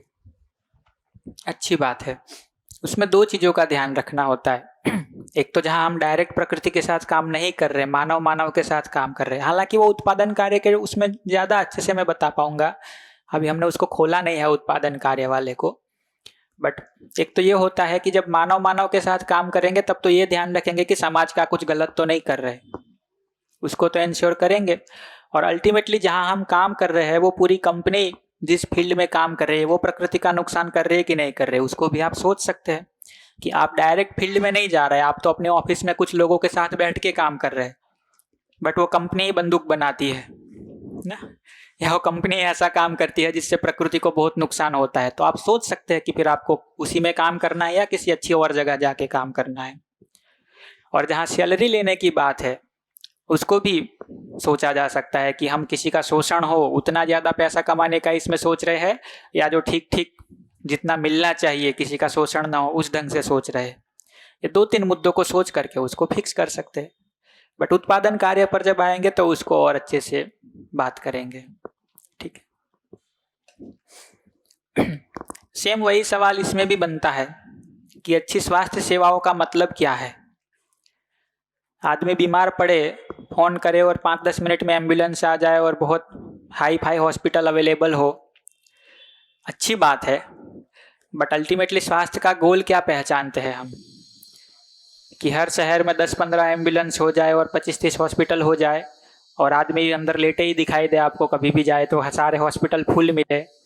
ये स्वास्थ्य के संयम का टारगेट है या हॉस्पिटल बेकार पड़े रहे ये स्वास्थ्य संयम का टारगेट है? मतलब कोई बीमारी ना हो, है ना, बीमार ही ना हो, है ना। तो आज के दिन भी देखेंगे कि स्वास्थ्य में हम लोग क्या करते हैं, तो बीमारियों का इलाज करते हैं। आदमी स्वस्थ रहे उसके लिए क्या करते हैं, है ना? तो स्वास्थ्य संयम को देखेंगे तो उसका मुख्य टारगेट तो ये समझ में आता है, गोल तो ये समझ में आता है कि हर आदमी स्वस्थ बना रहे, हर परिवार में बच्चे भी, मिडिल एज के लोग भी, बुजुर्ग लोग भी, उनके स्वास्थ्य का सुनिश्चित हो, ऐसा एक व्यवस्था हो। और उसके साथ हर व्यक्ति में ये भाव हो कि ये शरीर जो है वो मेरा साधन है, इसको जिम्मेदारी से संभालना है, ये भोग की वस्तु नहीं है। ठीक, ये दोनों काम करने हो तो पहले कौन सा करना ज्यादा ठीक है, स्वास्थ्य वाला या पहले संयम के भाव को लाना है? संयम के भाव को लाना है कि ये जो शरीर है मेरा, ये मेरा एक बहुत ही अच्छा साधन है जिससे मैं बहुत सारे काम कर पाता हूँ, तो इसके प्रति मेरी कुछ जिम्मेदारी है, इसको संभालना है। तो जो भी खाऊं, अपना जो भी रूटीन तय करूं, कब सो रहा हूं, कब जग रहा हूं, ये सारी चीज़ें शरीर के स्वास्थ्य को ध्यान में रख करके करूं। क्या खा रहा हूं तो शरीर के स्वास्थ्य को ध्यान में रख करके खा रहा हूं। मोबाइल टीवी कितना देख रहा हूं तो शरीर के स्वास्थ्य को ध्यान में रख करके सोच रहा हूं। ये भाव बने कि शरीर को संभालना है, शरीर के प्रति मेरी जिम्मेदारी है, उसको कहा संयम का भाव। और उसके साथ कुछ ऊपर नीचे हो भी जाता है तब फिर थोड़े क्या उसके स्टेप्स हो सकते हैं उसको देखते हैं। तो स्वास्थ्य के लिए सबसे जरूरी बात है तो हम ये ऊपर की जो 1, 2, 3 है उसको मानते हैं, इसलिए उसको उस क्रम में लिखा है। बट आप जांच के देखिए कि क्या ठीक है। सबसे पहले तो मेरे भाव विचार ठीक हो। स्वास्थ्य ठीक होने के लिए वो जरूरी है कि नहीं है ना। हम ही देख पाते हैं कि जब हम प्रसन्न होते हैं तो शरीर में एक एनर्जी महसूस होती है, बहुत ताकत महसूस होती है, बहुत कुछ कर पाते हैं। उलझन में होते हैं तो शरीर स्वस्थ होते हुए भी ऐसा लगता है कि जैसे कुछ ऊर्जा ही नहीं है शरीर में, ताकत ही नहीं है ना। और उसमें बीमारियां और बढ़ती है। तनाव में होते हैं, झगड़े चल रहे होते हैं तो बीमारियां बढ़ने का चांस बढ़ जाता है। तो सबसे पहला तो यह है कि मेरे भाव, मेरे विचार ठीक हो। स्वास्थ्य की सबसे पहली रिक्वायरमेंट तो यह है कि मन स्वस्थ हो, फिर तन स्वस्थ रहेगा ना। मन ही उल्टा पुल्टा होगा तो शरीर को तो खराब ही करेंगे। खाएंगे कुछ भी, सोएंगे कभी भी, देखेंगे कुछ भी। तो सबसे पहली जरूरत तो है कि मन स्वस्थ हो, मेरा भाव विचार ठीक हो। उसके बाद ये कि मेरा आहार संतुलित हो और मेरा विहार संतुलित हो। आहार का मतलब सिर्फ ये नहीं कह रहे कि आप फूड ले रहे, सारे इनटेक जितना भी हम ले रहे हैं। सूर्य प्रकाश भी लेना जरूरी है कि नहीं स्वास्थ्य के लिए? तो है ही। शुद्ध हवा ले वो भी जरूरी है। तो खुराक, पानी, हवा, सूर्य प्रकाश, थोड़ा मिट्टी का स्पर्श, ये सारी चीजें है ना। आहार में देखेंगे तो इन सबको हम संतुलित ढंग से ले। और विहार का मतलब अपना रूटीन ठीक कर पाए, जगना, सोना, कितना दिन में थोड़ा एक्सरसाइज, श्रम कुछ कर रहे हैं, है ना। खाने का टाइम क्या है, कितनी टाइम खा रहे हैं, कितना खा रहे हैं, ये सारी चीजों को देखेंगे तो विहार में आता है। दिनचर्या और ऋतुचर्या, उसमें एक नियमित ढंग हो। क्या लगता है इतनी चीजें ठीक हो तो बीमार होने के चांस कितने हैं? यदि मेरा मन स्वस्थ है, प्रसन्न है, मेरा आहार एकदम ठीक है, हर तरह का आहार, हवा, पानी, मिट्टी, मतलब मिट्टी का स्पर्श, सूर्य प्रकाश, ये सारी चीजें मैं ठीक ढंग से ले रहा हूँ, मेरा विहार ठीक है, रूटीन ठीक है, तो बीमार होने का चांस कितना है? तो हमको ये भी आइडेंटिफाई करने की ज़रूरत होती है कि मैं बीमार होता हूँ इन 3 चीज़ों से ही होता हूँ, या तो मन ठीक नहीं है, या आहार में कोई गड़बड़ करी, या विहार में कोई गड़बड़ करी, कि नहीं इनमें कुछ गड़बड़ होती है तभी तो बीमार होते हैं। और इतने के साथ यदि इस 2 चीज़ों को और जोड़ दिए कि थोड़ा श्रम भी कर ले रहे, दिन भर में व्यायाम भी कर रहे, थोड़ा आसन प्राणायाम भी कर ले रहे, अब बीमार होने का चांस कितना है?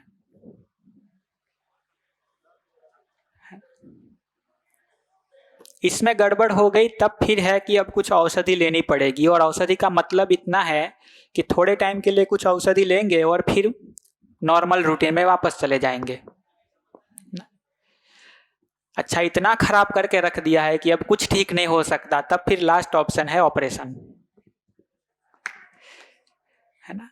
इतना खराब करके रख दिया है कि आहार भी इतना खराब है, मन पहले तो मन भी इतना खराब है, आहार भी इतना खराब है, रूटीन भी इतना खराब है, श्रम कुछ कर नहीं रहे, व्यायाम कुछ कर नहीं रहे, आसन प्राणायाम कुछ कर नहीं रहे, दवाइयों से अब कुछ हो नहीं रहा, तो लास्ट ऑप्शन है ऑपरेशन,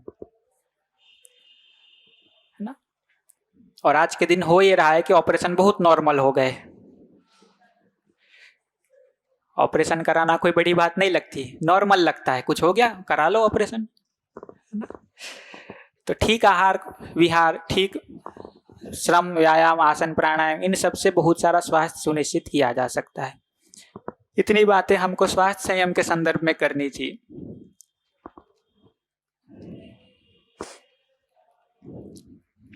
उत्पादन कार्य को देखेंगे तो उत्पादन जी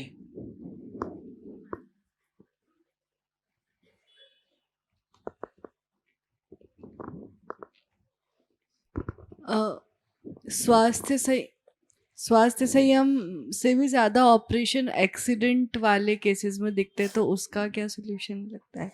उसके लिए तो आगे का है कि समाज की व्यवस्थाएं ठीक हो कि एक्सीडेंट ना हो, यदि हो भी जाता है तो उसके लिए इमरजेंसी क्राइसिस के रूप में तो वो रहेगा, बट इतना नहीं रहेगा ना जितना आज है, हर तरह का कि आहार विहार से ही शरीर को खराब करके ऑपरेशन करा रहे। एक्सीडेंट ना हो उसके लिए बाकी के डायमेंशन में काम करेंगे, बट हो भी गया है, हो ही गया है, तो उसके लिए भी प्रावधान तो रहेगा कि ऑपरेशन करके ठीक हो पाए। ऐसे तो पर फिर भैया बहुत सारी जॉब अपॉर्चुनिटीज कम भी होती जाएगी ना। हमको ये सोचना पड़ेगा ना कि हम जिसको जॉब कहते हैं वो किसको कहते हैं। कोई बीमार पड़ा रहे और उसका खून चूसते रहे और हम पैसा कमाए, इसको जॉब कहते हैं, या अच्छे समाज के लिए कुछ कंट्रीब्यूट करे, इसको जॉब कहते हैं। You are right in your way, but again जो हम नहीं करना चाहते हैं खून चूसना, पर इसी से बहुत लोगों का घर चल रहा है ना, खून से, है ना। ठीक है, आज के दिन तो व्यवस्था ऐसी बना रखी है कि बहुत सारे ऐसे काम है कि जो अल्टीमेटली समाज के लिए ठीक नहीं है, बट उसको करके पैसा कमाया जा रहा है। समाज को जब ठीक ढंग से सोचेंगे तो बहुत सारे ऐसे काम भी निकलेंगे कि जिसको करके समाज को ठीक ढंग से आगे बढ़ाया जा सके, निकलेंगे बहुत सारे ऐसे काम निकलेंगे जो आज हमने मशीनों के भरोसे छोड़ दिए हैं, है ना। एक आदमी का शोषण करा के उसको ओवर टाइम जहाँ करा रहे हैं, तो वहाँ बहुत सारी अपॉर्चुनिटीज निकलेगी और कामों की निकलेगी, ठीक बात है। पर जो काम मशीनों के भरोसे छोड़ दिए तो एडवांसमेंट तो चाहिए ही ना भैया, डेवलपमेंट तो होना ही चाहिए। And in order to get more develop more advance तो मशीन्स भी चाहिए, एआई भी चाहिए तो है ही। फिर सही बात है, तो हमको सबको मिलकर के ये रास्ते निकालने पड़ेंगे। मैं कह रहा हूँ हमको सबको मिलकर ये रास्ते निकालने पड़ेंगे, और उसमें ये सुनिश्चित करना पड़ेगा कि अल्टीमेटली हमारा गोल ये है कि हर व्यक्ति सुखी हो, हर परिवार समृद्ध हो और समाज एक बेहतर जगह बन पाए जिसमें अभय हो। इसके लिए क्या और जॉब अपॉर्चुनिटीज निकाल सकते हैं, उसको सबको मिलकर के वर्कआउट करना पड़ेगा। इसको एक्सेप्ट तो नहीं करा जा सकता ना कि भाई दूसरों का शोषण हो, लोग बार बार बीमार पड़ते रहे, उससे हम हमारा घर चलाए, ठीक तो नहीं है। आप पूछ रहे सॉल्यूशन क्या है, उसको हम सबको मिलकर ढूंढना पड़ेगा। समाज में जिसको हम रोजगार आज के दिन कहते हैं और उसका जो सिस्टम बना के रखा है, अल्टीमेटली तो वो ठीक होना जरूरी है। कैसे करेंगे उस पर सबको मिलकर सोचना पड़ेगा कि व्यवस्थाएं ऐसी हो कि जिसमें अच्छे रोजगार के अवसर हो, अच्छे रोजगार उपलब्ध हो, जिससे समाज का भला होता हो। समाज की जगह से देखेंगे तो यहाँ से सोचेंगे कि ऐसे होने की ज़रूरत है और उसमें हम सबका कंट्रीब्यूशन चाहिए। मैं वही कह रहा हूँ, हम उम्मीद करके बैठ जाए कि हमको सब समाज सजा के दो फिर हम काम करने जाएंगे, वो तो होगा नहीं। हमको ही तो कुछ वर्कआउट करना पड़ेगा, हमको ही तो कुछ निकालना पड़ेगा, कुछ सोचना पड़ेगा। तो ब्रेक कर लेते हैं, उत्पादन कार्य को जब लौट के आएंगे तो देखेंगे, और इसी के साथ प्रकृति में व्यवस्था को कैसे समझे उसको भी पूरा करेंगे लंच तक।